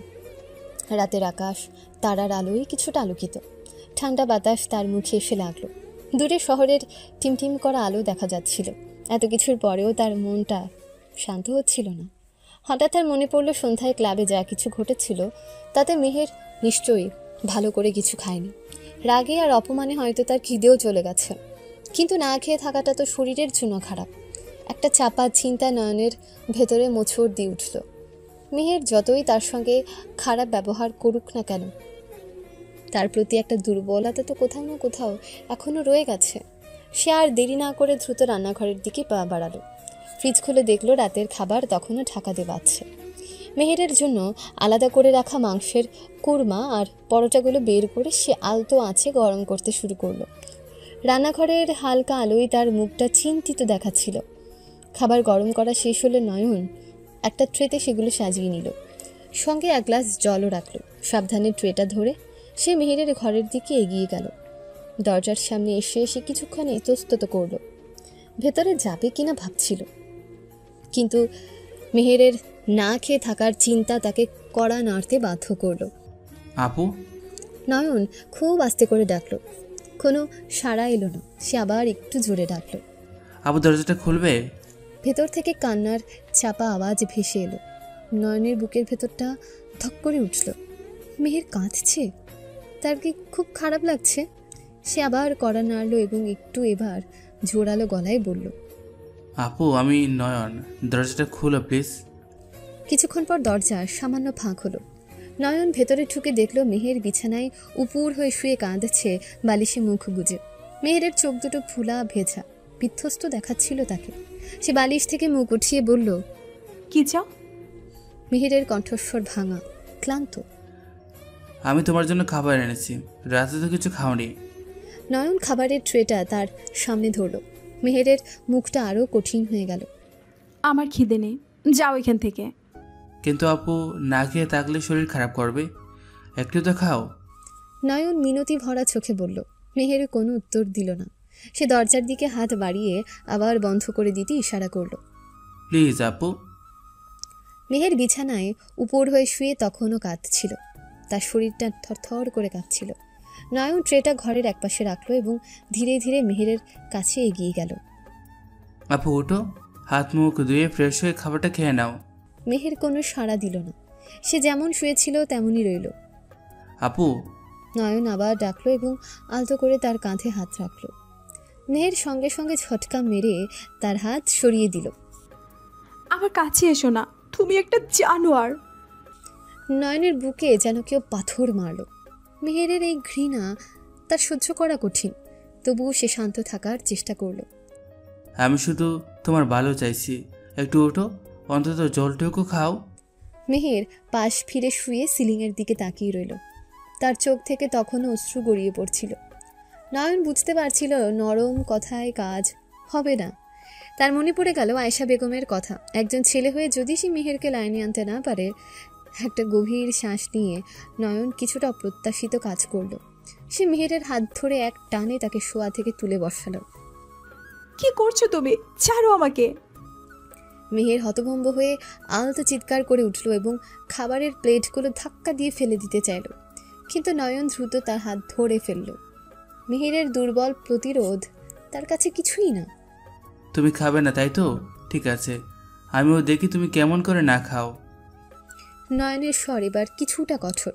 মেহের অবাক হয়ে তার দিকে তাকালো। নয়নের চোখে আজ এক অন্যরকম দৃঢ়তা দেখতে পেল সে, যা আগে কখনো দেখেনি। তুমি তুমি কি পাগল হয়ে গেছো? মেহের ভয় কিছুটা গুটিয়ে গেল। হ্যাঁ, তোমার জন্য পাগল হয়ে গেছি। তোমার এরকম আচরণে আমি পাগল হয়ে গেছি। নয়নের কণ্ঠস্বর চাপা কিন্তু দৃঢ়। রাগে আর অসহায়তায় মেহেরের চোখ ফেটে আবার জল এলো। সে বিছানা থেকে নামতে চেষ্টা করলো, কিন্তু নয়ন তার হাত শক্ত করে ধরে বলল, কোথাও যাচ্ছ না তুমি, আগে একটু খাবার খাও, তারপর কোথাও যাবে। আমি খাবো না, আমার তোমাকে দেখতেও ভালো লাগছে না। মেহের চিৎকার করে বলল এবং আবার প্লেটগুলো সরিয়ে দেওয়ার চেষ্টা করলো। নয়ন আর নিজেকে নিয়ন্ত্রণ করতে পারল না। রাগের বশে আর হয়তো ভেতরে জমে থাকা অন্য কোনো তীব্র অনুভূতিতে ভেসে গিয়ে সে মেহেরের অন্য হাত ধরে তাকে বিছানা থেকে টেনে তুলল। মেহেরের হালকা শরীরটা তার কাছে কিছুই না। নয়ন দাঁতে দাঁত চেপে বলল, তুমি খাবে না? তবে আমিও দেখবো তুমি কেমন করে আমার থেকে বাঁচো আজ। মেহের ভয়ে কেঁপে উঠল। নয়নের চোখের সে অচেনা দৃষ্টি তাকে আতঙ্কিত করে তুলল। নয়ন তাকে টেনে দেওয়ালের দিকে নিয়ে গেল। মেহের ভয়ে চিৎকার করার চেষ্টা করল, কিন্তু তার গলা দিয়ে কোনো শব্দই বের হলো না। পরের ঘটনার ফলে পর মুহূর্তে যা ঘটল তা মেহেরের কাছে ছিল সম্পূর্ণ অপ্রত্যাশিত। নয়ন তার দুহাত দিয়ে মেহেরের দুই হাত দেওয়ালের সাথে চেপে ধরল। তারপর মেহেরের কিছু বুঝে ওঠার আগে রাগের বশে আর তীব্র আবেগে তার ঠোঁটে নিজের ঠোঁট চেপে ধরল। মেহের হতভম্ব হয়ে গেল। তার শরীর কাঠ হয়ে গেল। কি হচ্ছে? নয়ন সেই শান্ত নিরীহ ছেলেটা তার সঙ্গে এমন করছে। সে প্রথমে ধাক্কা দিয়ে নয়নকে সরিয়ে দেওয়ার চেষ্টা করল, কিন্তু নয়নের বাহু তখন লোহার মতো শক্ত। তার ঠোঁট মেহেরের ঠোঁটকে কঠিনভাবে আঁকড়ে ধরেছিল। মেহেরের পিঠের শির দাঁড়াবে একটা হিম শীতল স্রোত বয়ে গেল। তার দম বন্ধ হয়ে আসছিল, চোখের পাতা ভিজে গেল। সে প্রাণপণে নিজেকে ছাড়ানোর চেষ্টা করল, কিন্তু পারল না। নয়নের জোরের কাছে আজ সে সম্পূর্ণ অসহায়। নয়নের ঠোঁটে তখনও তার ঠোঁটের সমস্ত কিছু যেন শুষিয়ে নিচ্ছে নিজের ভেতর। মেহেরের মনে ভয়, ঘৃণার এক অদ্ভুত অচেনা অনুভূতিরা এসে একসঙ্গে ভিড় করতে লাগলো। তার মনে হচ্ছিল যেন তার পরিচিত পৃথিবীটা হঠাৎ করে উল্টে গেছে। অনেকক্ষণ পর যখন মেহেরের মনে হচ্ছিল সেবার মরেই যাবে, তখন নয়ন ধীরে ধীরে মেহেরের ঠোঁট ছেড়ে পিছিয়ে এলো। ছাড়া পেয়ে মেহের হাঁপাতে লাগলো। তার চোখ দিয়ে অঝরে জল গড়িয়ে পড়ল। নয়নের চোখে তখন এক গভীর জটিল দৃষ্টি। সে মেহেরের ভেজা মুখের দিকে তাকিয়ে রইল। কিছুক্ষণ স্তব্ধ থাকার পর তার ভেতরের চাপা রাগ আর ঘৃণা যেন একসঙ্গে ফেটে পড়ল। লুচ্চা, বদমাস, তোর এত সাহস কি করে হলো? আমাকে আমাকে মেহেরের কণ্ঠস্বর রাগে কাঁপছিল, তার ভেজা মুখ লাল হয়ে উঠেছে। নয়ন শান্ত দৃষ্টিতে মেহেরের দিকে তাকিয়ে রইল। তার চোখে কোনো ভয় বা অনুশোচনা রইল না, বরং সেখানে একটা চাপা জেদ আর কঠিন সংকল্পের ছায়া দেখা যাচ্ছিল। নয়ন ধীরে ধীরে বলল, মেহের। তার স্বরে কোনো উত্তেজনার লেশ মাত্র ছিল না।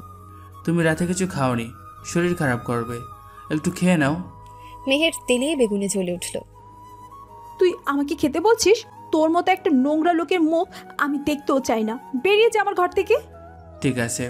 নয়ন শান্তভাবে উত্তর দিল, যদি তুমি না খাও তাহলে এরপর তোমার সাথে যা হবে তার জন্য শুধু তুমি একাই দায়ী থাকবে। এই কথাগুলো বলে নয়ন ঘুরে দাঁড়ালো এবং দরজার দিকে এগিয়ে গেল। মেহের অবাক হয়ে তার দিকে তাকিয়ে রইল। নয়ন কি তাকে ভয় দেখাচ্ছে? দরজার কাছে পৌঁছে নয়ন ভেতর থেকে ছিটকিনিটা লাগিয়ে দিল। মেহেরের বুক ধক করে উঠল। নয়নের চোখের সে অচেনা দৃষ্টি তার অপ্রত্যাশিত এই ঘটনার পর তার মনে ছেলেটার প্রতি একটা চাপা ভয় তৈরি হয়েছে। নয়ন ধীরে ধীরে মেহেরের দিকে ফিরল। তার চোখে সে এক কঠিন চাহনি। মেহের বিছানায় আরও কিছুটা গুটিয়ে গেল। নয়ন শান্ত কণ্ঠে বলল, আমি আবার বলছি মেহের, একটু খাবার খেয়ে নাও। নয়নের স্বরে এখনো সেই শান্ত অথচ দৃঢ়তা মেশানো সুর। মেহেরের পেটে তখন ছুঁচোয় ডন মারছে, শরীরটাও তখন দুর্বল লাগছিল। নয়নের সেই রুদ্র মূর্তি আর দরজার ছিটকিনি সব মিলিয়ে তার মনে একটা চাপা আতঙ্ক সৃষ্টি হলো। আমি খাবো না। তুমি তুমি কি করবে? মেহেরের কণ্ঠস্বর ভয় কাঁপছিল। নয়ন কোনো উত্তর দিল না, শুধু স্থির দৃষ্টিতে মেহেরের দিকে তাকিয়ে ধীরে ধীরে তার দিকে এগোতে লাগলো। তা দেখে মেহের ভয় পিছাতে লাগলো। নয়নের সেই নীরব চাহনিতে যেন এক অব্যক্ত হুমকি লুকিয়েছিল। অবশেষে মেহেরের জেদ ভাঙল। তার মনে হচ্ছিল এই ছেলেটা যা বলেছে তা করে দেখাতেও পারে। ঠিক আছে, খাবো আমি। মেহেরের স্বর ক্ষীণ শোনালো। নয়ন সামান্য হাসল। তাহলে বসো। মেহের অনিচ্ছা সত্ত্বেও বিছানায় উঠে বসল। নয়ন ট্রেটা তার কাছে এগিয়ে দিল।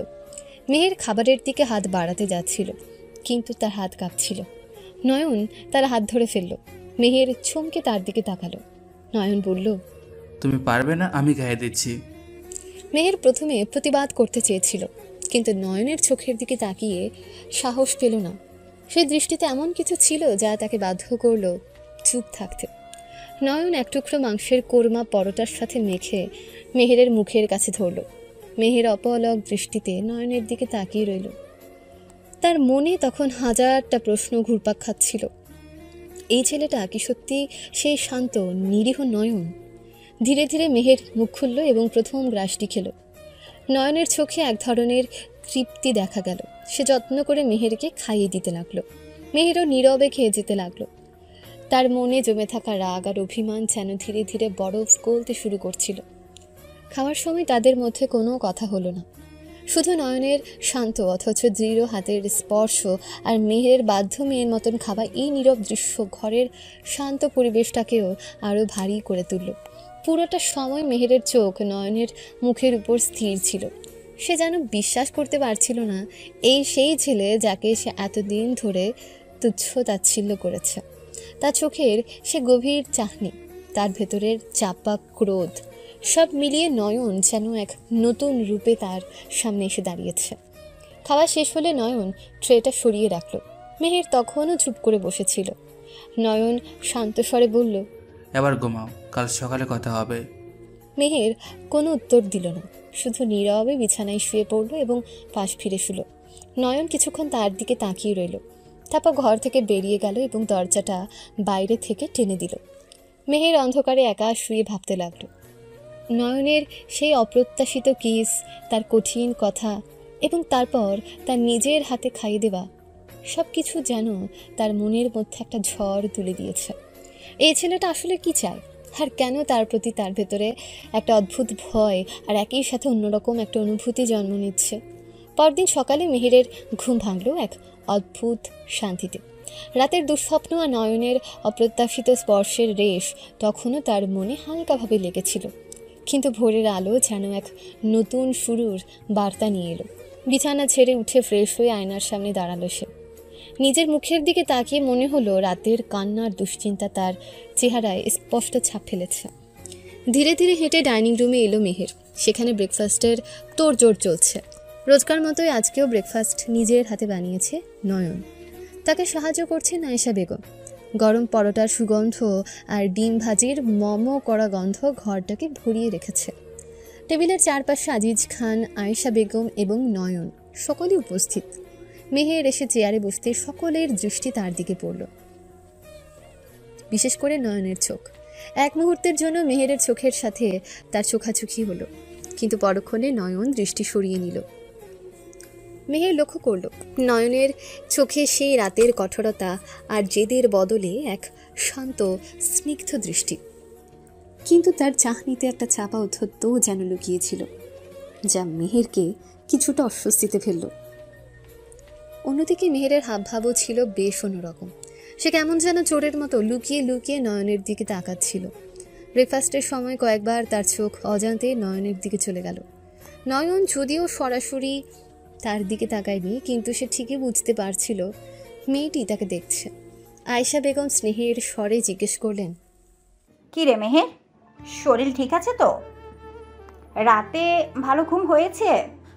হ্যাঁ মা। মেহের মৃদু কণ্ঠে উত্তর দিল, তবে তার চোখ তখনও একবারের জন্য নয়নের দিকে ঘুরে গেল। ব্রেকফাস্ট নীরবে সম্পন্ন হলো। মেহেরের মনে নানা প্রশ্ন ঘুরপাক খাচ্ছিল। রাতের ঘটনাটা কি শুধুই একটা দুঃস্বপ্ন ছিল, নাকি নয়নের ভেতরের মানুষটা সত্যিই বদলে গেছে? ব্রেকফাস্ট শেষ হওয়ার পর মেহের নিজের ঘরে গেল কলেজ যাওয়ার জন্য তৈরি হতে। পোশাক বদলালো, হালকা মেকআপ করলো, আয়নার সামনে দাঁড়িয়ে নিজের প্রতিচ্ছবির দিকে তাকিয়ে মনে হলো বাইরের শান্তভাবের আড়ালে তার মনটা এখনও টার্বিউলেন্ট। তৈরি হয়ে যখন সে নিচে নামলো এবং গাড়ির দিকে এগিয়ে গেল, তখন একটা অপ্রত্যাশিত দৃশ্য তার জন্য অপেক্ষা করছিল। ড্রাইভিং সিটে নয়ন বসে আছে। মেহের অবাক হয়ে বলল, তুমি এখানে কি করছো? নয়ন শান্তভাবে তার দিকে তাকালো, তারপর আবার সামনের দিকে তাকিয়ে বলল, আজ আমি তোমাকে কলেজে নিয়ে যাব। মেহের ভ্রু কুঁচকে বলল, কি? কেন? আমার ড্রাইভার কোথায়? আজ সে যাচ্ছে না, আমি নিয়ে যাব। কেন? আমার ইচ্ছে। নয়নের স্বরে কোনো কৈফিয়ত ছিল না, ছিল যেন একটা স্বাভাবিক ঘোষণা। মেহেরের মেজাজটা খারাপ হয়ে গেল। সে কিছুতেই চায় না নয়ন তার ব্যক্তিগত ব্যাপারে নাক গলাক। রাতের ঘটনার পর ছেলেটার সাহস যেন আরও বেড়ে গেছে। আমার তোমার দরকার নেই, তুমি গাড়ি থেকে নামো, আমি একাই যেতে পারবো। মেহেরের কণ্ঠে বিরক্তি স্পষ্ট। নয়ন এক মুহূর্তের জন্য মেহেরের চোখের দিকে তাকালো। সে দৃষ্টিতে এমন কিছু ছিল যা মেহেরকে সামান্য হলেও দ্বিধায় ফেলে দিল, কিন্তু পরক্ষণে তার জেদ মাথা চাড়া দিয়ে উঠল। তার ধারণা ছিল বাড়ির বাইরে নয়ন তার সাথে কিছুই করতে পারবে না। আমি কি তোমার ড্রাইভার? মেহেরের কণ্ঠে অপমান মেশানো ছিল। নয়ন শান্তভাবে উত্তর দিল, না, তবে আজ আমিই তোমাকে কলেজে নিয়ে যাব। এই বলে নয়ন গাড়ি থেকে নেমে এলো এবং মেহেরের দিকে এগিয়ে গেল। মেহের অবাক হওয়ার আগেই নয়ন তার হাত ধরে টান দিল। কি করছো তুমি? ছাড়ো আমার হাত। মেহের চিৎকার করে উঠল, কিন্তু নয়নের হাতের বাঁধন ছিল লোহার মতো শক্ত। নয়ন মেহেরকে টেনে নিয়ে গিয়ে পেছনের সিটে বসিয়ে দিল। মেহের তখনও হতভম্ব। তার মনে হচ্ছিল যেন সে কোনো দুঃস্বপ্নে আটকা পড়েছে। তুমি জানো তুমি কি করছো? মেহের রাগে ফুঁসতে ফুঁসতে বলল। নয়ন কোনো উত্তর না দিয়ে নিজের ড্রাইভিং সিটে গিয়ে বসল এবং গাড়ি স্টার্ট করলো। মেহের তখনও হতভম্ব, রাগে তার শরীর কাঁপছিল। রাস্তার দুপাশের দৃশ্য দ্রুত গতিতে পিছিয়ে যেতে লাগলো। গাড়ির ভেতরে পিন পিনে নীরবতা। মেহের ঘৃণায় মুখ ফিরিয়ে জানালার বাইরে তাকিয়ে রইল। তার মনে হচ্ছিল এ অপমান সে কিছুতেই সহ্য করবে না। কলেজের গেটের সামনে গাড়ি থামল। নয়ন শান্তভাবে মেহেরের দিকে তাকালো। পৌঁছে গেছি। মেহের দরজা খুলে দ্রুত গাড়ি থেকে নেমে গেল। রাগেই তার পা যেন মাটিতে পড়ছিল না। এই, নয়ন ডাকলো। মেহের না থেমে ভেতরে যাচ্ছিল। মেহের। নয়নের কণ্ঠস্বর এবার একটু কঠোর শোনালো। মেহের থমকে দাঁড়ালো, কিন্তু পেছন ফিরে তাকালো না। নয়ন বলল, ছুটির সময় আমি আবার আসব। মেহের কিছুক্ষণ চুপ করে রইল। তার ভেতরে তখন এক অদ্ভুত দ্বন্দ্ব চলছে। একদিকে নয়নের উপর রাগ, অন্যদিকে রাতের ঘটনার পর তার প্রতি একটা চাপা ভয়। ধীরে ধীরে সে পেছন ফিরে ডাকলো, নয়ন। নয়ন তার দিকে ফিরে তাকালো। মেহের আমতা আমতা, ঠিক আছে। এসো। নয়নের ঠোঁটের কোণে এক হালকা হাসি রেখা দেখা গেল, কিন্তু মেহের যখন নয়নকে নয়ন বলল, তখন গেটের কাছে দাঁড়িয়ে থাকা একটা লোক যেন বিদ্যুৎ স্পৃষ্ট হলো। লোকটি সুদর্শন, পরিপাটি পোশাকে সজ্জিত এবং তার চোখে তীক্ষ্ণ অনুসন্ধিৎসু দৃষ্টি। সে আদিত্য মির্জার সেক্রেটারি মিস্টার দেওয়ান। নয়নের নাম শুনে তার কান খাড়া হয়ে গিয়েছিল। নয়ন, এই নামটা তার কাছে খুব পরিচিত। এই একটা নামই তো গত কয়েক বছর ধরে তাদের সমস্ত টেনশনের কারণ। মিস্টার দেওয়ান দ্রুত তার ফোন বের করে একটা নম্বর ডায়াল করলেন। তার চোখ তখনও নয়নের গাড়ির দিকে স্থির ছিল, যতক্ষণ না সেটি দৃষ্টির আড়াল হয়। হ্যালো স্যার, আমার মনে হয় আমরা সেই ছেলেটির সন্ধান পেয়েছি। মিস্টার দেওয়ানের কণ্ঠস্বর চাপা উত্তেজনায় কাঁপছিল। মেহেরকে কলেজে নামিয়ে দেওয়ার পর নয়ন যখন ফিরছিল, তখন গেটের বাইরে দাঁড়িয়ে থাকা সেই ভদ্রলোক মিস্টার দেওয়ান তার গাড়ির দিকে তীক্ষ্ণ দৃষ্টিতে তাকিয়েছিলেন। নয়ন যখন তার পাশ দিয়ে যাচ্ছিল, তখন দেওয়ান সাহেব তাকে হাতে ইশারা করে থামতে বললেন। এই যে ইয়ং ম্যান, একটু শুনবেন? দেওয়ানের কণ্ঠস্বরে একটা কর্তৃত্ব মেশানো ছিল। নয়ন গাড়ি থামিয়ে অবাক হয়ে লোকটার দিকে তাকালো। সুদর্শন, দামি পোশাকে পরিহিত এই ব্যক্তিকে সে আগে কখনো দেখেনি। নয়ন কিছুটা দ্বিধা নিয়ে জিজ্ঞেস করলো, আমাকে বলছেন? তোমাকে বলছি, তোমার নাম কি নয়ন? দেওয়ানের চোখে তীক্ষ্ণ অনুসন্ধিৎসু দৃষ্টি। নয়ন সামান্য চমকালো। এই লোক তার নাম জানল কি করে? হ্যাঁ, আমার নাম নয়ন। আপনি কে? আমার নাম দেওয়ান। আমি আমি তোমার পরিবারের একজন শুভাকাঙ্ক্ষী। দেওয়ানের উত্তরটা কেমন যেন অস্পষ্ট শোনালো। আমার পরিবারের শুভাকাঙ্ক্ষী? আমার তো কেউ নেই। নয়নের মনে সন্দেহ দানা বাঁধতে শুরু করলো। এত বছর পর হঠাৎ একজন অপরিচিত লোক তার পরিবারের খোঁজ নিচ্ছে। তুমি ভুল বলছো নয়ন, তোমার বাবার নাম আদিল চৌধুরী, তাই না? দেওয়ানের প্রশ্নটা যেন নিশ্চিত হওয়ার জন্য নয়নের বুকের ভেতরটা ধক করে উঠল। তার বাবার নাম? এই লোক তার বাবার নাম জানে কি করে? হ্যাঁ, উনি আমার বাবা। কিন্তু আপনি কে, আর কেন আমার পরিবারের ব্যাপারে জানতে চাইছেন? নয়নের স্বরে এবার কৌতূহল আর কিছুটা অবিশ্বাস মেশানো ছিল। দেওয়ান মৃদু হেসে বললেন, সব কথা এখানে বলা সম্ভব নয়। নয়ন, তুমি কি আমার সাথে একটু কোথাও যেতে পারবে? তোমার বাবার সম্পর্কে কিছু জরুরি কথা আছে। নয়নের সন্দেহ আরও বাড়ল। এই লোকটির হাবভাব রহস্যময়, কিন্তু তার বাবার সম্পর্কে জানার আগ্রহ সে কিছুতেই দমন করতে পারছিল না। কোথায় যেতে হবে? কাছেই, আমার এক পরিচিত ব্যক্তির অফিসে। অনেক কিছু ভেবে নয়ন রাজি হলো। তার বাবার সম্পর্কে কোনো গুরুত্বপূর্ণ তথ্য যদি লোকটি দিতে পারে, তাহলে তার যাওয়া উচিত। দেওয়ান সাহেব তার গাড়িতে নয়নকে নিয়ে রওনা হলেন। শহরের ব্যস্ত রাস্তা পেরিয়ে তারা একটা অভিজাত এলাকার আধুনিক অফিসে পৌঁছালেন। লিফটে করে তার একটা নির্দিষ্ট ফ্লোরে গেলেন। দেওয়ান সাহেব একটা কেবিনের সামনে এসে দাঁড়ালেন এবং দরজা নক করলেন। আসুন। ভেতর থেকে একটা ভারী স্নেহপূর্ণ কণ্ঠস্বর ভেসে এলো। দেওয়ান সাহেব দরজা খুলে নয়নকে ভেতরে নিয়ে গেলেন। কেবিনের ভেতরে একজন বয়স্ক সৌম্য দর্শন ব্যক্তি বসেছিলেন। তার চোখে গভীর প্রজ্ঞা এবং মুখে এক ধরনের আন্তরিকতা মেশানো ছিল। ইনি সেই উকিল আদিত্য মির্জা। আদিত্য সাহেব নয়নকে দেখে চেয়ার ছেড়ে উঠে দাঁড়ালেন। তার চোখে মুখে যেন বহু দিনের প্রতীক্ষার অবসান ঘটল। তিনি দ্রুত এগিয়ে এসে নয়নকে বুকে জড়িয়ে ধরলেন। আবেগপ্রবণ কণ্ঠে বললেন, নয়ন, কোথায় ছিলে তুমি এতদিন? নয়ন আবারও হতভম্ব। এই বয়স্ক ভদ্রলোকও তাকে চেনেন, আর এভাবে জড়িয়ে ধরেছেন কেন? আদিত্য সাহেব নয়নকে ছেড়ে তার মুখের দিকে তাকিয়ে রইলেন। তার চোখ দিয়ে যেন স্নেহ ঝরে পড়ছিল। তিনি ধীরে ধীরে বললেন, তুমি একদম তোমার বাবার প্রতিচ্ছবি। এসো, বসো বাবা। আদিত্য সাহেব নয়নকে একটা আরামদায়ক সোফায় বসতে বললেন। নয়ন তখনও ঘোর কাটাতে পারেনি। দেওয়ান সাহেব তার পাশে এসে বসে বললেন, নয়ন, ইনি হলেন অ্যাডভোকেট আদিত্য মির্জা। তোমার বাবার খুব কাছের বন্ধু ছিলেন এবং তার আইনি পরামর্শদাতা। তোমার বাবা বেঁচে থাকাকালীন ওনার সমস্ত আইনি জটিলতা ইনি হ্যান্ডেল করতেন। দেওয়ান সাহেব পরিচয় করিয়ে দিলেন। আদিত্য সাহেব হেসে বললেন, শুধু বন্ধুই ছিলাম না নয়ন, তোমার বাবার ইচ্ছে অনুযায়ী আমি তার উইলে তত্ত্বাবধায়ক। নয়নের মনে তখন হাজারটা প্রশ্ন ভিড় করছিল। নয়ন বলল, আমি কিছুই বুঝতে পারছি না, আপনারা দুজনেই আমাকে এভাবে বলছেন কেন? আদিত্য সাহেব একটা গভীর শ্বাস ছেড়ে বললেন, নয়ন, অনেক বছর কেটে গেছে। তোমার বাবা রেখে যাওয়া কিছু অত্যন্ত গুরুত্বপূর্ণ বিষয় তোমাকে জানানোর সময় এসেছে। তিনি টেবিলের উপর রাখা একটা পুরনো ভারী ফাইল টেনে নিলেন। ফাইলের উপর সোনালি অক্ষরে খোদাই করা ছিল আদিল চৌধুরী অন্তিম ইচ্ছা ও উইল। আদিত্য সাহেব শুরু করলেন, তোমার বাবা আদিল চৌধুরী ছিলেন একজন সাধারণ মানুষ। সফল ব্যবসায়ী হওয়ার পাশাপাশি তিনি ছিলেন একজন দয়ালু এবং ন্যায়পরায়ণ ব্যক্তি। নয়ন নীরবে শুনছিল। তার বাবার কথা এত বছর পর এত সম্মানজনকভাবে কারো মুখে শুনে তার হৃদয় এক অদ্ভুত অনুভূতিতে ভরে উঠেছিল। তোমার বাবা মারা যাওয়ার আগে একটি উইল করে গিয়েছিলেন। সেই উইল অনুযায়ী তার সমস্ত সম্পত্তির একমাত্র উত্তরাধিকারী হবে তুমি। নয়ন বিস্ময়ে হতবাক হয়ে গেল।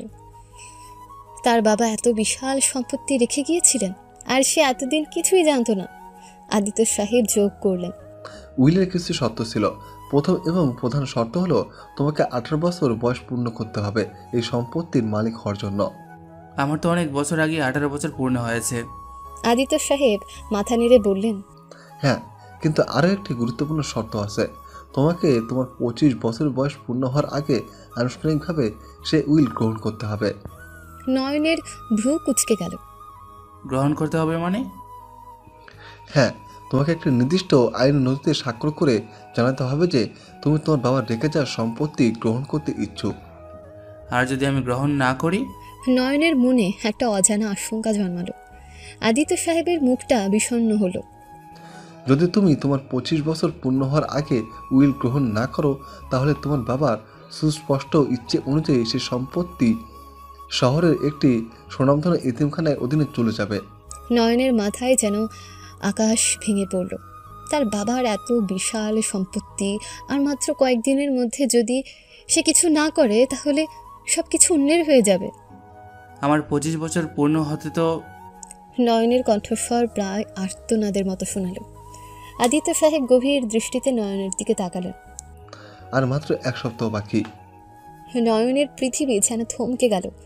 আর মাত্র 7 দিন। এত বছর ধরে সে অন্ধকারে ছিল। তার বাবার রেখে যাওয়া অগণিত সম্পত্তির কথা সে স্বপ্নেও ভাবেনি। আর এখন সব কিছু হাতছাড়া হওয়ার চরম মুহূর্তে সে সত্যটা জানতে পারল। তার মনে চাচার বিশ্বাসঘাতকতার কথা বিদ্যুৎ চমকের মতো খেলে গেল। নিশ্চয়ই চাচা সব জানত, কিন্তু তাকে কিছুই জানায়নি। কেন? আমার চাচা, তিনি কি এইসব জানতেন? নয়ন জিজ্ঞেস করল, তার স্বরে চাপা ক্ষোভ। আদিত্য সাহেব দীর্ঘশ্বাস ফেললেন। হ্যাঁ, তোমার চাচা উইল সম্পর্কে সম্পূর্ণ অবগত ছিলেন। তোমার বাবা মারা যাওয়ার পরপরই তিনি আমার সাথে যোগাযোগ করেছিলেন। তাহলে তিনি আমাকে কেন কিছু জানাননি? কেন আমাকে এতিমখানায় পাঠালেন? নয়নের কণ্ঠে এবার তীব্র ঘৃণা ছড়ে পড়ল। কারণ তোমার চাচা চেয়েছিলেন তুমি যেন উইলের সময়সীমা পার করে দাও। তাহলে তোমার বাবার সমস্ত সম্পত্তি আপনা আপনি এতিমখানায় চলে যেত, আর তোমার বাবার বিশাল ব্যবসার নিয়ন্ত্রণ তিনি সম্পূর্ণভাবে নিজের হাতে রাখতে পারতেন। নয়নের মাথায় রক্ত ছড়াও করে উঠল। চাচার এত বড় বিশ্বাসঘাতকতা, নিজের ভাইয়ের একমাত্র ছেলেকে ঠুকিয়ে তার সম্পত্তি আত্মসাৎ করার জঘন্য পরিকল্পনা। কিন্তু আপনারা কেন এতদিন চুপ ছিলেন? কেন আমাকে খুঁজে বের করার চেষ্টা করেননি? নয়ন প্রশ্ন করল, তার স্বরে অভিযোগের সুর। আমরা তোমাকে খুঁজে বের করার আপ্রাণ চেষ্টা করেছিলাম নয়ন। তোমার চাচা তোমাকে এতিমখানায় পাঠানোর পর তোমার আর কোনো সঠিক ঠিকানা পাওয়া যায়নি। অবশেষে মিস্টার দেওয়ানের তৎপরতায় এবং তার দীর্ঘ অনুসন্ধানের ফলে আজ তোমার সন্ধান পাওয়া গেল। নয়নের মনে মিস্টার দেওয়ানের প্রতি গভীর কৃতজ্ঞতা জন্মালো। একজন অপরিচিত হয়েও তিনি তার জন্য এত কিছু করেছেন। নয়ন দিশেহারা স্বরে জিজ্ঞেস করল, এখন আমার কি করা উচিত? এখন তোমাকে দ্রুত সেই আইনি নথিতে স্বাক্ষর করতে হবে। আমার সাথে চলো, আজকে আমরা সেই ব্যবস্থা করব। আদিত্য সাহেব টেবিলের উপর থেকে উইলের আসল কপি এবং একটা অপেক্ষাকৃত নতুন আইনি নথি বের করলেন। নয়ন অপলক দৃষ্টিতে সে কাগজগুলোর দিকে তাকিয়ে রইল। তার জীবনটা যেন এক অবিশ্বাস্য মোড় নিয়েছে। এখানেই সই করো নয়ন। আদিত্য সাহেব কলম এগিয়ে দিয়ে বললেন। নয়ন আর কোনো দ্বিধা করল না। তার বাবার শেষ ইচ্ছা পূরণ করা এবং সে বিশ্বাসঘাতক চাচার ষড়যন্ত্র ব্যর্থ করা এই মুহূর্তে এটাই তার প্রধান লক্ষ্য। সে কলম নিল এবং দ্রুত নির্দিষ্ট স্থানে স্বাক্ষর করল। আদিত্য সাহেব হাসি মুখে বললেন, অভিনন্দন নয়ন, এখন থেকে তুমি তোমার বাবার রেখে যাওয়া হাজার হাজার কোটি টাকার একমাত্র এবং বৈধ মালিক। নয়ন কিছুক্ষণ স্তব্ধ হয়ে বসে রইল। এত বিশাল সম্পত্তির মালিক সে, এটা কি সত্যি? আর একটা কথা নয়ন, আদিত্য সাহেব বললেন, তার স্বরে কিছুটা কঠোরতা মেশানো ছিল। ছোটবেলায় তোমার চাচা তোমাকে ঠকিয়েছিলেন, তোমাকে ন্যায্য অধিকার থেকে বঞ্চিত করার চেষ্টা করেছিলেন। এটা জানার পর আমি চুপ থাকতে পারিনি। নয়ন অবাক হয়ে তার দিকে তাকালো। আদিত্য সাহেব নয়নের দিকে তাকিয়ে দৃঢ়ভাবে বললেন, আমি তোমার চাচার বিরুদ্ধে আইনি ব্যবস্থা নিয়েছিলাম এবং আমি অত্যন্ত আনন্দিত যে তিনি এখন তার কুকর্মের জন্য জেলের ঘানি টানছেন। নয়ন বিস্ময়ে হতবাক হয়ে গেল। আদিত্য সাহেব শুধু তার সম্পত্তি রক্ষকই নন, তার ন্যায়সঙ্গত অধিকারের জন্য লড়াইও করেছেন। তার বুকের ভেতরটা কৃতজ্ঞতায় ভরে উঠল। আপনাকে অসংখ্য ধন্যবাদ স্যার। নয়ন আবেগ আপ্লুত স্বরে বলল, আপনারা আমার জন্য যা করলেন তার কোনো প্রতিদান নেই। আদিত্য সাহেব স্নেহের হাসি হাসলেন। এটা আমার কর্তব্য ছিল নয়ন। তোমার বাবার কাছে আমি অঙ্গীকার করেছিলাম যে সময় হলে আমি তার ছেলের কাছে এই উইল পৌঁছে দেব। তোমার বাবা খুব বুদ্ধিমান ছিলেন, না হলে কেউ নিজে বেঁচে থাকা অবস্থায় এমন উইল করে।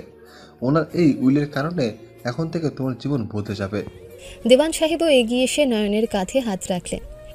এখন থেকে তোমার আর চিন্তা নেই নয়ন, আমরা তোমার পাশে আছি। নয়নের চোখ কৃতজ্ঞতার অশ্রুতে ভরে উঠল।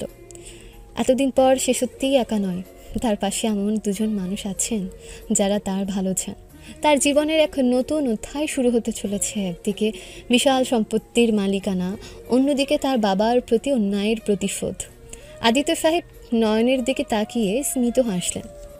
নয়ন, এখন তোমার আর দেরি করা উচিত নয়। তোমার বাবার প্রতিষ্ঠিত চৌধুরী এন্টারপ্রাইজের দায়িত্ব এবার তোমার হাতে নেওয়া উচিত। নয়ন কিছুক্ষণ ভাবল, এত বড় একটা দায়িত্ব সে কিভাবে সামলাবে তা নিয়ে তার মনে সামান্য দ্বিধা ছিল। তবে তার বাবার স্বপ্নকে এগিয়ে নিয়ে যাওয়ার একটা তীব্র আকাঙ্ক্ষাও তার ভেতরে কাজ করছিল। আমি রাজি আছি স্যার। নয়ন দৃঢ় স্বরে বলল, আমি চৌধুরী এন্টারপ্রাইজে জয়েন করতে চাই। খুব ভালো। আদিত্য সাহেবের চোখে সন্তুষ্টির ঝিলিক দেখা গেল। তবে আমার একটা অনুরোধ আছে। কি? নয়ন জানতে চাইল। আমি চাই আপাতত তোমার আসল পরিচয় গোপন থাকুক। তুমি ধীরে ধীরে কোম্পানির কাজকর্ম সম্পর্কে অবগত হও, ভেতরের মানুষগুলোকে চেনো। হঠাৎ করে তুমি মালিকানা নিলে অনেকে হয়তো ভালোভাবে নেবে না। আদিত্য সাহেবের পরামর্শ বিচক্ষণতার পরিচয় দিচ্ছিল। নয়ন কিছুক্ষণ চিন্তা করল। আদিত্য সাহেবের কথা যুক্তিসঙ্গত মনে হলো। হঠাৎ করে তার পরিচয় প্রকাশ করলে হিতে বিপরীত হতে পারে। ঠিক আছে স্যার, আমি আপনার কথায় রাজি। নয়ন সম্মতি জানালো। আদিত্য সাহেব একটা দীর্ঘশ্বাস ফেললেন। ধন্যবাদ নয়ন, আমি জানি তুমি সঠিক সিদ্ধান্ত নেবে। এরপর আদিত্য সাহেব নয়নকে কোম্পানির কিছু প্রাথমিক কাগজপত্র দেখালেন এবং অফিসের কাজকর্মের একটা সাধারণ ধারণা দিলেন। নয়নের মনে এক নতুন উদ্দীপনা কাজ করছিল। এতদিন ধরে যে পরিচয়হীনতার কষ্ট সে বহন করেছে, আজ যেন তার অবসান হতে চলেছে। আদিত্য সাহেবের অফিস থেকে বেরিয়ে নয়ন এক নতুন আনন্দ, এক নতুন অনুভূতি নিয়ে ফিরে এলো খান মেনশনে। আকাশের উজ্জ্বল রোদ যেন তার ভেতরের আলোকেও আরও প্রখর করে তুলছিল। বাড়িতে ফিরে সে নিজের ঘরে গিয়ে কিছুক্ষণ চুপ করে বসে রইল। তার জীবনের এই অপ্রত্যাশিত পরিবর্তন এখনও যেন তার কাছে অবিশ্বাস্য মনে হচ্ছিল। যে ছেলেটা একদিন এতিমখানার অন্ধকারে ডুবেছিল, আজ সে এক বিশাল সাম্রাজ্যের উত্তরাধিকারী। ভাগ্য সত্যিই কখন কার দিকে মোড় নেয় তা বলা কঠিন। বিকেল হতে নয়নের মনে মেহেরের কথা মনে পড়ল। কলেজে ছুটির সময় হয়ে গেছে। সে আর দেরি না করে গাড়ির চাবি নিল এবং মেহেরকে আনতে রওনা হলো। কলেজের গেটের সামনে গিয়ে নয়ন গাড়ি পার্ক করে অপেক্ষা করতে লাগলো। কিছুক্ষণ পর ছাত্রছাত্রীদের ভিড় গেট থেকে বেরিয়ে আসতে শুরু করলো। নয়ন উৎসুক দৃষ্টিতে মেহেরকে খুঁজতে লাগলো। অবশেষে সে মেহেরকে দেখতে পেল, কিন্তু তার পাশে অন্য একজন ছেলে দাঁড়িয়ে, আর তারা দুজনে বেশ হেসে কথা বলছে। ছেলেটার চোখে মুখে মুগ্ধতার ভাব, আর মেহেরও তার কথায় প্রাণ খোলা হাসি হাসছে। দৃশ্যটা দেখা মাত্রই নয়নের বুকের ভেতরটা মোচড় দিয়ে উঠল। তার সারা শরীরে রক্ত যেন দ্রুত গতিতে বইতে শুরু করলো।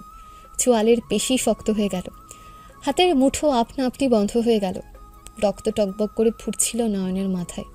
দূরে হাসতে থাকা মেহেরের দিকে সে কয়েক পা এগিয়ে গেল দ্রুত। তার মনে তখন একটাই চিন্তা, মেহের কেন অন্য কোনো ছেলের সাথে এত ঘনিষ্ঠভাবে কথা বলছে। রাতের ঘটনার পর কি কোনো মূল্যই নেই মেয়েটার কাছে? আর ভাবতে পারল না নয়ন। দ্রুত হেঁটে মেহেরের কাছে পৌঁছালো এবং ছেলেটার কথার মাঝখানেই ঝট করে শক্ত করে মেহেরের হাত ছেপে ধরল। নয়ন, কি হচ্ছে এটা? হতবাক মেহেরের চোখে বিস্ময় আর কিছুটা ভয়। তার পাশে দাঁড়ানো ছেলেটাও হকচকিয়ে গেল। নয়ন কোনো উত্তর দিল না। রাগে তার চোয়াল শক্ত হয়েছিল। সে মেহেরের হাত ধরে টানতে টানতে গাড়ির দিকে নিয়ে গেল। নয়ন, ছাড়ো আমার হাত। তুমি কি পাগল হয়ে গেছো? মেহেরের কণ্ঠস্বর ক্রমশ উচ্চগ্রামে বাঁধছিল। তার বন্ধুটা এগিয়ে আসতে চাইলে নয়ন তার দিকে এমন একটা অগ্নিদৃষ্টি নিক্ষেপ করলো যে সে ভয়ে 2 পা পিছিয়ে গেল।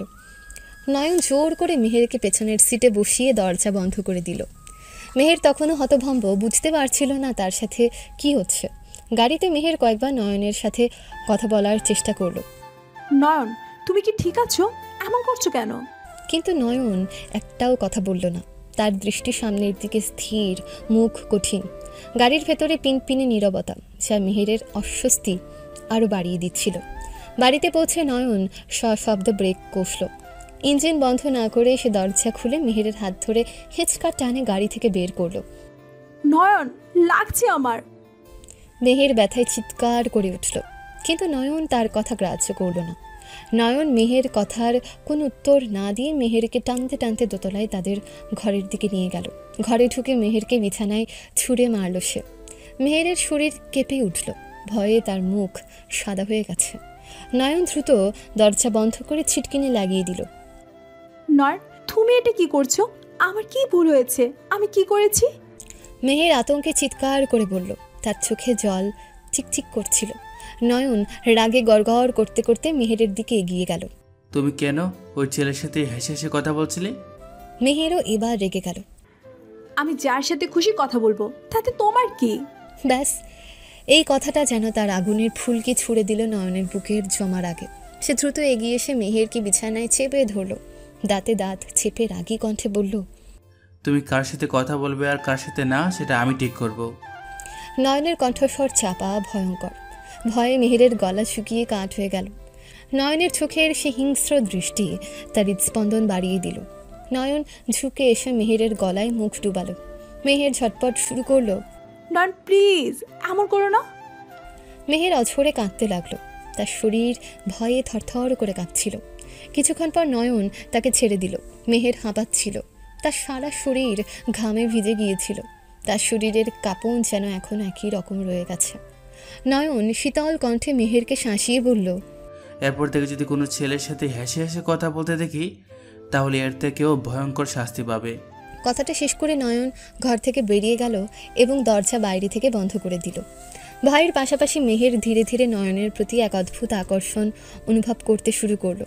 ছেলেটার রুদ্র মূর্তি, তার তীব্র আবেগ, সব মিলিয়ে তার মনে এক অচেনা আলোড়ন সৃষ্টি হচ্ছিল। কিন্তু এই অনুভূতিকে সে প্রথমে অস্বীকার করতে চেষ্টা করলো।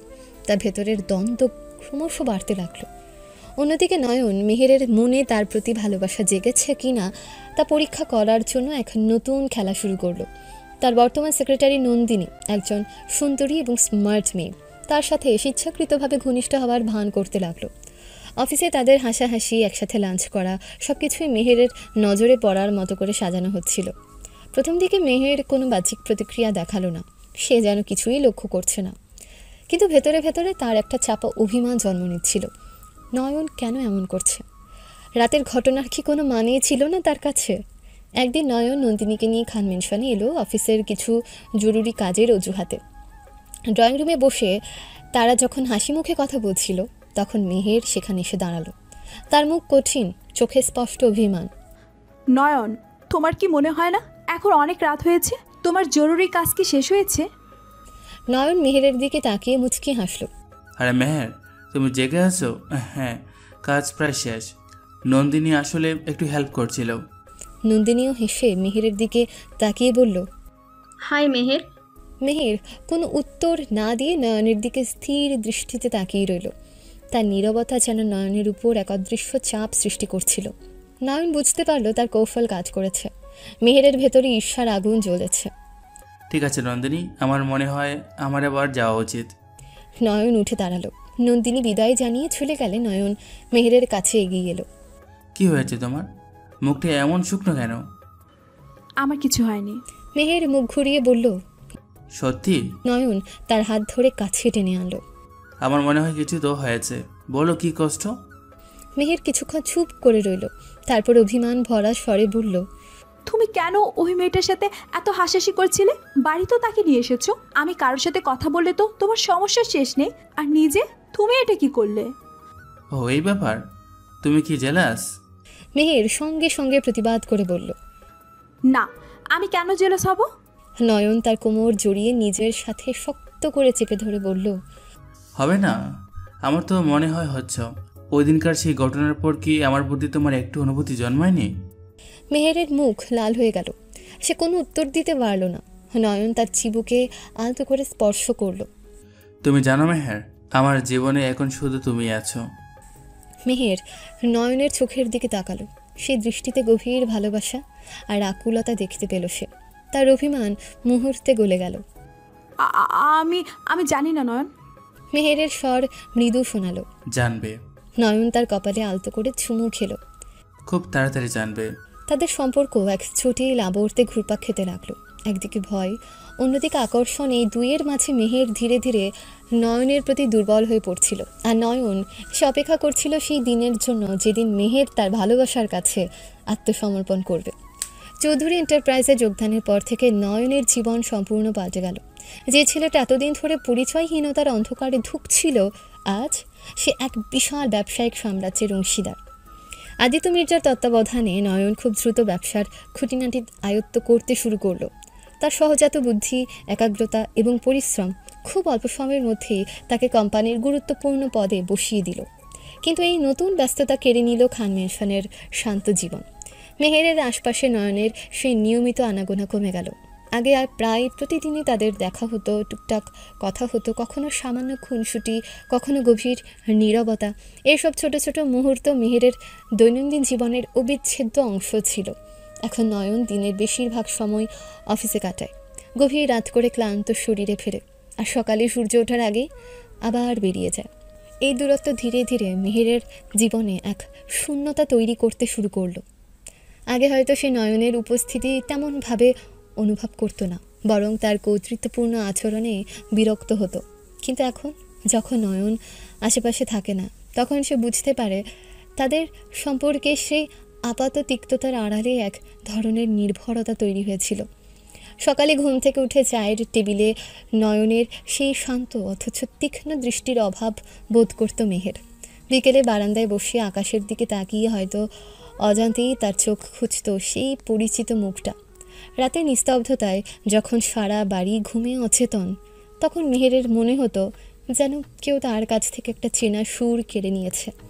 ধীরে ধীরে মেহেরের মনের গভীরে এক নতুন অনুভূতির জন্ম হতে শুরু করলো।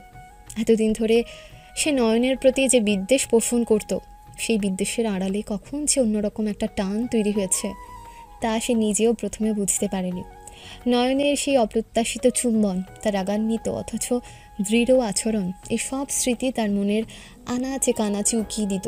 ছেলেটার চোখের সেই গভীর চাহনি, তার ভেতরের চাপা আবেগ মেহেরের হৃদয়ে এক অস্থির ঢেউ তুলত। অন্যদিকে নয়ন তার নতুন ব্যবসায়িক জগতে দ্রুত পরিচিতি লাভ করতে শুরু করলো। তার কর্মদক্ষতা, উদ্ভাবনী চিন্তা এবং তীক্ষ্ণ ব্যবসায়িক বুদ্ধি সব খুব অল্প সময়ের মধ্যে তাকে সাফল্যের শিখরে পৌঁছে দিল। চৌধুরী এন্টারপ্রাইজ তার নেতৃত্বে নতুন উচ্চতায় পৌঁছাতে শুরু করলো। ব্যবসায়িক মহলে তার নাম শ্রদ্ধার সঙ্গে উচ্চারিত হতে লাগলো। তবে মেহের বা তার পরিবারের কেউই এখনও নয়নের এই নতুন পরিচয় সম্পর্কে কিছুই জানতে পারেনি। তাদের কাছে নয়ন এখনও সেই আশ্রিত ছেলেটি যে সম্ভবত কোনো মাল্টিন্যাশনাল কোম্পানিতে ভালো চাকরি করছে। তারা তার এই অপ্রত্যাশিত উত্থানের বিন্দু বিসর্গও টের পায়নি। সময় যত গড়াতে লাগলো, মেহেরের অস্থিরতা ততই বাড়তে লাগলো। নয়নের অনুপস্থিতি তার মনে এক ধরনের শূন্যতা আর চাপা কষ্ট সৃষ্টি করলো। সে বুঝতে পারছিল নয়নের প্রতি তার অনুভূতি শুধু কৃতজ্ঞতা বা অভ্যাস নয়, এর গভীরতা আরও অনেক বেশি। কিন্তু অহংকারী মন সহজে এই সত্যকে স্বীকার করতে চাইছিল না। অবশেষে মেহের আর থাকতে পারল না। তার মন ব্যাকুল হয়ে উঠল নয়নের একটা সান্নিধ্যের জন্য। বহু দ্বিধা আর সংকোচের পর একদিন রাতে সে সাহস করে নয়নকে ফোন করলো। নয়ন? মেহেরের কণ্ঠস্বর কিছুটা নার্ভাস শোনালো। ওপাশ থেকে নয়নের শান্ত অথচ কিছুটা দূরত্বপূর্ণ স্বর ভেসে এলো। হ্যাঁ মেহের, বলো কি ব্যাপার? আমি আমি তোমার সাথে একটু দেখা করতে চাইছিলাম। মেহের বলল। তার স্পন্দন দ্রুত হচ্ছিল। নয়ন কয়েক মুহূর্ত চুপ করে রইল, তারপর এমন একটু উদাসীন স্বরে উত্তর দিল যা মেহেরের বুকের তীরের মতো বিঁধল। এখন আমার হাতে একদম সময় নেই মেহের, অফিসের অনেক কাজ পড়ে আছে। কিন্তু শোনো প্লিজ। মেহেরকে আর কিছু বলার সুযোগ না দিয়ে নয়ন ফোন কেটে দিল। মেহের স্তব্ধ হয়ে ফোনের দিকে তাকিয়ে রইল। নয়নের এই উপেক্ষা তার অহংকারে চরম আঘাত হানল। তার মনে একরাশ অভিমান আর কষ্ট জমা হলো। তবে সেই কষ্টের গভীরে কোথাও একটা চাপা আকাঙ্ক্ষাও লুকিয়েছিল, নয়নের মনোযোগ আকর্ষণের আকাঙ্ক্ষা।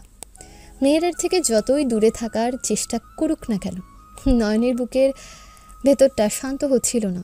সে অভিমানী মুখ, চোখের তারায় জমে থাকা চাপা কষ্ট সব সময় তার মনের মধ্যে ভিড় করত। অফিসের গুরুত্বপূর্ণ মিটিংয়েও তার মনোযোগ সরে যেত। রাতের নির্জনতায় মেহেরের স্মৃতিগুলো দুঃস্বপ্নের মতো তাড়া করত। প্রতিশোধের আগুন হয়তো কিছুটা প্রশমিত হয়েছিল, কিন্তু সেই শীতলতা তার নিজের হৃদয়কেও ক্রমশ কঠিন করে দিচ্ছিল। অবশেষে নয়ন একটা কঠিন সিদ্ধান্ত নিল। আর না, যথেষ্ট হয়েছে মান অভিমান আর প্রতিশোধের পালা। তার জীবনে একটা নতুন ভোরের আলো এসেছে, একটা সুখের সম্ভাবনা উকিয়ে দিচ্ছে। পুরনো তিক্ততাকে আঁকড়ে ধরে সেই সম্ভাবনাকে নষ্ট করার কোনো মানে হয় না। মেহেরের প্রতি তার অনুভূতি ক্রমশ গভীর হয়েছে, আর সেই গভীরতাকে অস্বীকার করা তার পক্ষে আর সম্ভব নয়। পরের দিন সকালে নয়ন মেহেরের সাথে দেখা করার জন্য খান মেনশনের উদ্দেশ্যে রওনা হলো। দীর্ঘদিন পর সেই চেনা পথে গাড়ি চালানোর সময় তার বুকের ভেতরটা এক অদ্ভুত অস্থিরতায় ধুকপুক করছিল। মেহের তখন তার ঘরে জানালার পাশে দাঁড়িয়ে বাইরের দিকে তাকিয়েছিল। নয়নের ফোন না ধরায় তার মনটা আরও খারাপ হয়ে গিয়েছিল। সে ভেবেছিল নয়ন হয়তো এখনও তার উপর রাগ করে আছে সে রাতের ঘটনার জন্য। তার মনে অনুশোচনা হচ্ছিল, কেন সে এমন রূঢ় ব্যবহার করেছিল নয়নের সাথে। ঠিক সেই সময় কলিং বেলের শব্দ শুনে মেহের চমকে উঠল। দরজা খুলে দেখল সামনে স্বয়ং নয়ন দাঁড়িয়ে, তার চোখে এক গভীর শান্ত দৃষ্টি। নয়ন। মেহেরের মুখ থেকে বিস্ময়ের চাপা স্বর বের হলো। নয়ন মৃদু হাসল। কেমন আছো মেহের? হে নয়নের বুকের ভেতরটা ধক করে উঠল। নয়নের চোখে কোনো রাগ বা বিদ্বেষ দেখতে না পেয়ে সে কিছুটা অবাক হলো। আমি ঠিক আছি। মেহের আমতামতা করে বলল, তুমি তুমি এতদিন পর? আমি আসলে তোমার সাথে কিছু কথা বলতে এসেছি। নয়ন ঘরে ঢুকতে ঢুকতে বলল। মেহের অপলক দৃষ্টিতে নয়নের দিকে তাকিয়ে রইল। তার মনে হচ্ছিল এতদিনের দূরত্ব যেন মুহূর্তে ঘুচে গেছে। মেহের ধীরে ধীরে বলল, আমি জানি আমার ব্যবহার তোমার সাথে খুব খারাপ ছিল সেই রাতের জন্য, আর তারপরও যা কিছু হয়েছে তার জন্য আমি দুঃখিত। তুমি কি আমাকে ক্ষমা করতে পারো? নয়ন হেসে মেহেরের হাত ধরে বলল, ক্ষমা তো আমি সেদিনই করে দিয়েছিলাম যেদিন তোমার চোখে জল দেখেছিলাম। আসলে আমিও বুঝতে পারছিলাম আমাদের মধ্যে একটা ভুল বোঝাবুঝি তৈরি হয়েছে। মেহেরের চোখে কৃতজ্ঞতার জল চিকচিক করে উঠল। নয়নের এই সহজ স্বীকারোক্তি তার বুকের পাথর যেন নামিয়ে দিল। তাহলে তুমি এতদিন কেন? মেহেরের প্রশ্ন শেষ হওয়ার আগেই নয়ন তার মুখের উপর হাত রাখল। আর পুরনো কথা নয়, এখন থেকে আমরা নতুন করে শুরু করব, কেমন? নয়নের চোখে এক আন্তরিক আহ্বান। মেহের মাথা নেড়ে রাজি হলো। তার ঠোঁটের কোণে এক মৃদু হাসি ফুটে উঠল। এরপর নয়ন সিদ্ধান্ত নিল আর কোনো লুকোচুরি নয়। সে সরাসরি মেহেরের বাবার কাছে বিয়ের প্রস্তাব দেবে, তবে তার আসল পরিচয় আপাতত গোপন রাখবে। শুধু দেখবে আজিজ খান একজন সাধারণ ছেলে হিসেবে তাকে জামাই হিসেবে কতটা মেনে নিতে পারেন। পরের দিন সকালে নয়ন আজিজ খানের সাথে দেখা করার জন্য এলো। খান সাহেব ড্রয়িং রুমে বসে খবরের কাগজ পড়ছিলেন। আঙ্কেল, আপনার সাথে আমার কাছে জরুরি কথা ছিল। নয়ন একটু নার্ভাস স্বরে বলল। আজিজ খান কাগজ সরিয়ে নয়নের দিকে তাকালেন। হ্যাঁ বলো বাবা, কি কথা? আসলে আমি মেহেরকে বিয়ে করতে চাই, যদি আপনার কোনো আপত্তি না থাকে। নয়ন সরাসরি প্রস্তাব দিল। আজিজ খান কয়েক মুহূর্ত অবাক হয়ে নয়নের দিকে তাকিয়ে রইলেন। তারপর তার মুখে এক প্রশস্ত হাসি ফুটে উঠল। তুমি মেহেরকে বিয়ে করতে চাও? এর চেয়ে ভালো খবর আর কিছু হতেই পারে না। আজিজ খানের কণ্ঠস্বরে আন্তরিক আনন্দ। নয়ন কিছুটা অবাক হলো। আপনি রাজি? রাজি মানে? আমি তো আগে থেকেই তোমাকে আমার জামাই হিসেবে পছন্দ করে রেখেছি। তুমি যেমন ভালো ছেলে, তেমনি আমার মেয়ের খেয়ালও রাখো। কিন্তু আঙ্কেল, আমার তো ধন সম্পত্তি কিছু নেই। আজিজ খান কিছুটা রেগে স্নেহের স্বরে বললেন, বাপ ছেলের মধ্যে ধন সম্পত্তি টেনে আনছিস? তোর তো সাহস কম না? নয়নের বুকের ভেতরটা কৃতজ্ঞতায় ভরে উঠল। তার পরিচয় না জেনেও আজিজ খান তাকে এত সহজে মেনে নিয়েছেন। এরপর নয়ন সিদ্ধান্ত নিল আর কোনো রহস্য নয়, এবার সময় এসেছে তার আসল পরিচয় সকলের সামনে তুলে ধরার।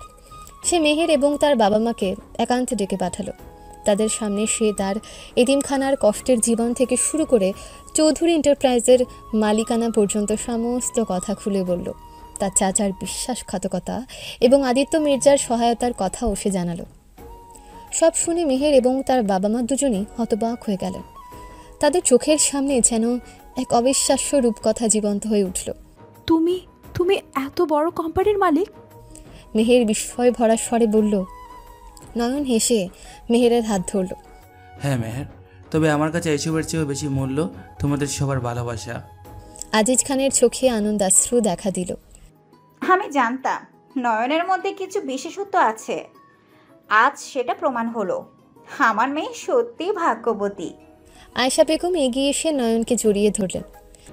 তুমি শুধু ভালো ছেলেই নও বাবা, তুমি একজন সত্যিকারের হিরো। মেহেরের মুখে এক উজ্জ্বল হাসি ফুটে উঠল। এতদিনের মেঘ কেটে গিয়ে যেন এক নতুন সূর্যের আলোয় তাদের জীবন ভরে উঠল। তাহলে? নয়ন মেহেরের দিকে তাকিয়ে জিজ্ঞেস করল, এখনো কি আমার সাথে তোমার বিয়েতে কোনো আপত্তি আছে? মেহের নয়নের বুকে ঝাঁপিয়ে পড়ল। কখনই না, আমার জীবনের সবচেয়ে বড় স্বপ্ন আজ সত্যি হতে চলেছে। খানমিনশানে আনন্দের বন্যা বয়ে গেল। দীর্ঘদিনের মান অভিমান আর দূরত্বের পর অবশেষে নয়ন আর মেহেরের ভালোবাসার জয় হলো। তাদের সম্পর্কের নতুন এক সোনালি অধ্যায় শুরু হতে চলেছে। খানমেনশানে আনন্দের ঢেউ লেগেছিল। চারিদিকে ঝলমলে আলো, রঙিন ফুল আর আত্মীয় স্বজনের কলরবে মুখরিত। নয়ন আর মেহেরের বিয়ের আয়োজনে কোনো ত্রুটি ছিল না। শহরের গণ্যমান্য ব্যক্তি থেকে শুরু করে তাদের শুভাকাঙ্ক্ষী সকলেই উপস্থিত ছিলেন সেই শুভ লগ্নে। মেহেরকে লাল বেনারসিতে অপরূপা লাগছিল, তার সারা গায়ে সোনার গয়না আর কপালে চিকমিক করা টিপ।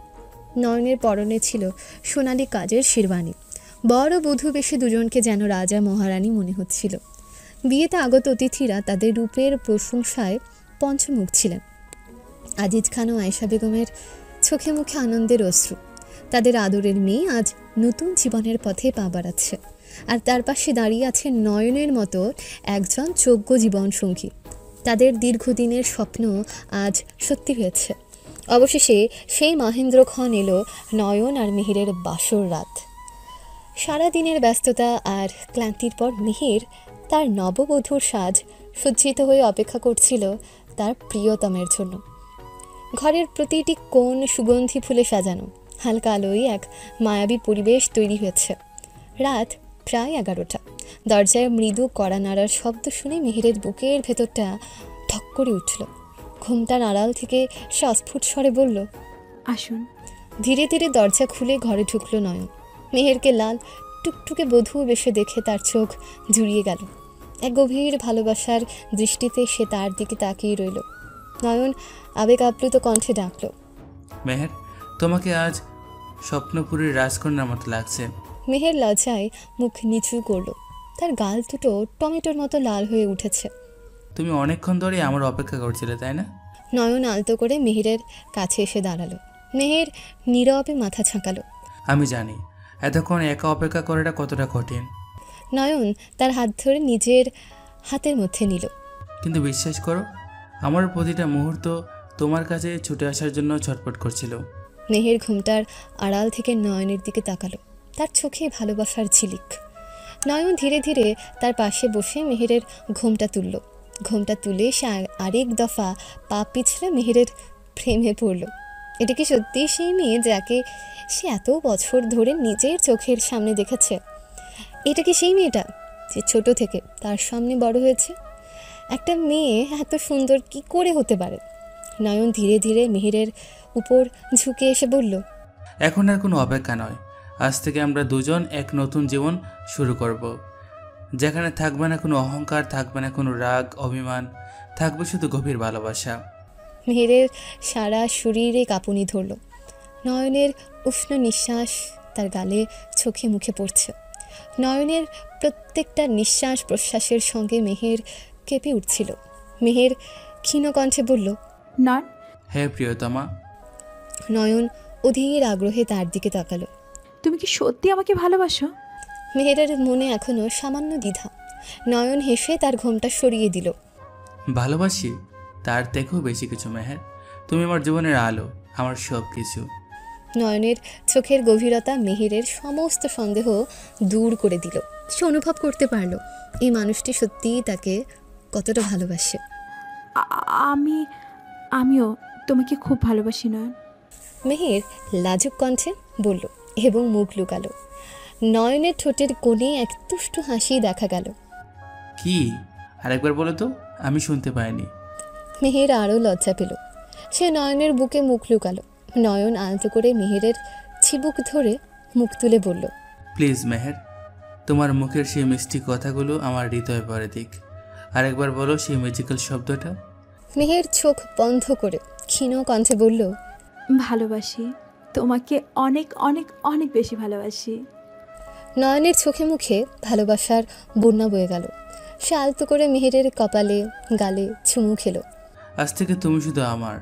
নয়ন আবেগপূর্ণ স্বরে বলল। নিজের জন্য লজ্জায় আরও গুটিয়ে গেল।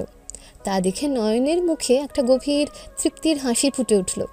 এরপর শুরু হলো নয়নের রোমান্টিক অত্যাচার মেহেরের উপর। ভালোবাসার সোহাগে আদরের স্পর্শে নয়ন মেহেরকে ভরিয়ে দিতে লাগলো। ধীরে ধীরে মেহেরও সেই ভালোবাসার সাগরে ডুব দিতে শুরু করলো। নয়নের প্রতিটি স্পর্শে তার শরীরে শিহরণ জাগতে লাগলো। মেহের অত্যন্ত আবেগপ্রবণ হয়ে কাঁপা কাঁপা কণ্ঠে ফিসফিস করে নয়নকে জিজ্ঞেস করলো, নয়ন, তুমি কি আমাকে সব সময় এভাবে ভালোবাসবে? নয়ন মেহেরের গলায় গভীরভাবে চুমু খেয়ে কানের কাছে মুখ এনে ফিসফিস করে বলল, যতদিন আমার দেহে প্রাণ থাকবে মেহের, ততদিন আমার ভালোবাসা কখনোই কমবে না তোমার প্রতি। বলে নয়ন তার কপালে গভীর চুমু খেল। তারপর মেহেরের নাকে নাক ঘষে মুচকে হেসে জিজ্ঞেস করলো, আর তুমি? জিজ্ঞেস করেই নয়ন মেহেরের কানে হালকা করে কামড় দিল। কেঁপে উঠে মেহের বলল, আমিও তোমাকে আমার জীবনের থেকেও বেশি ভালোবাসি। মেহের তার বাহু ডোরে আবদ্ধ হলো। রাতের নীরবতা তাদের ভালোবাসার সাক্ষী রইল।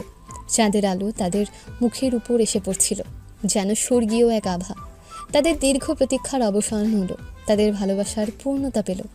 তাদের বাসরাতের সে মিষ্টি মুহূর্তগুলো যেন এক নতুন দিগন্ত উন্মোচন করলো।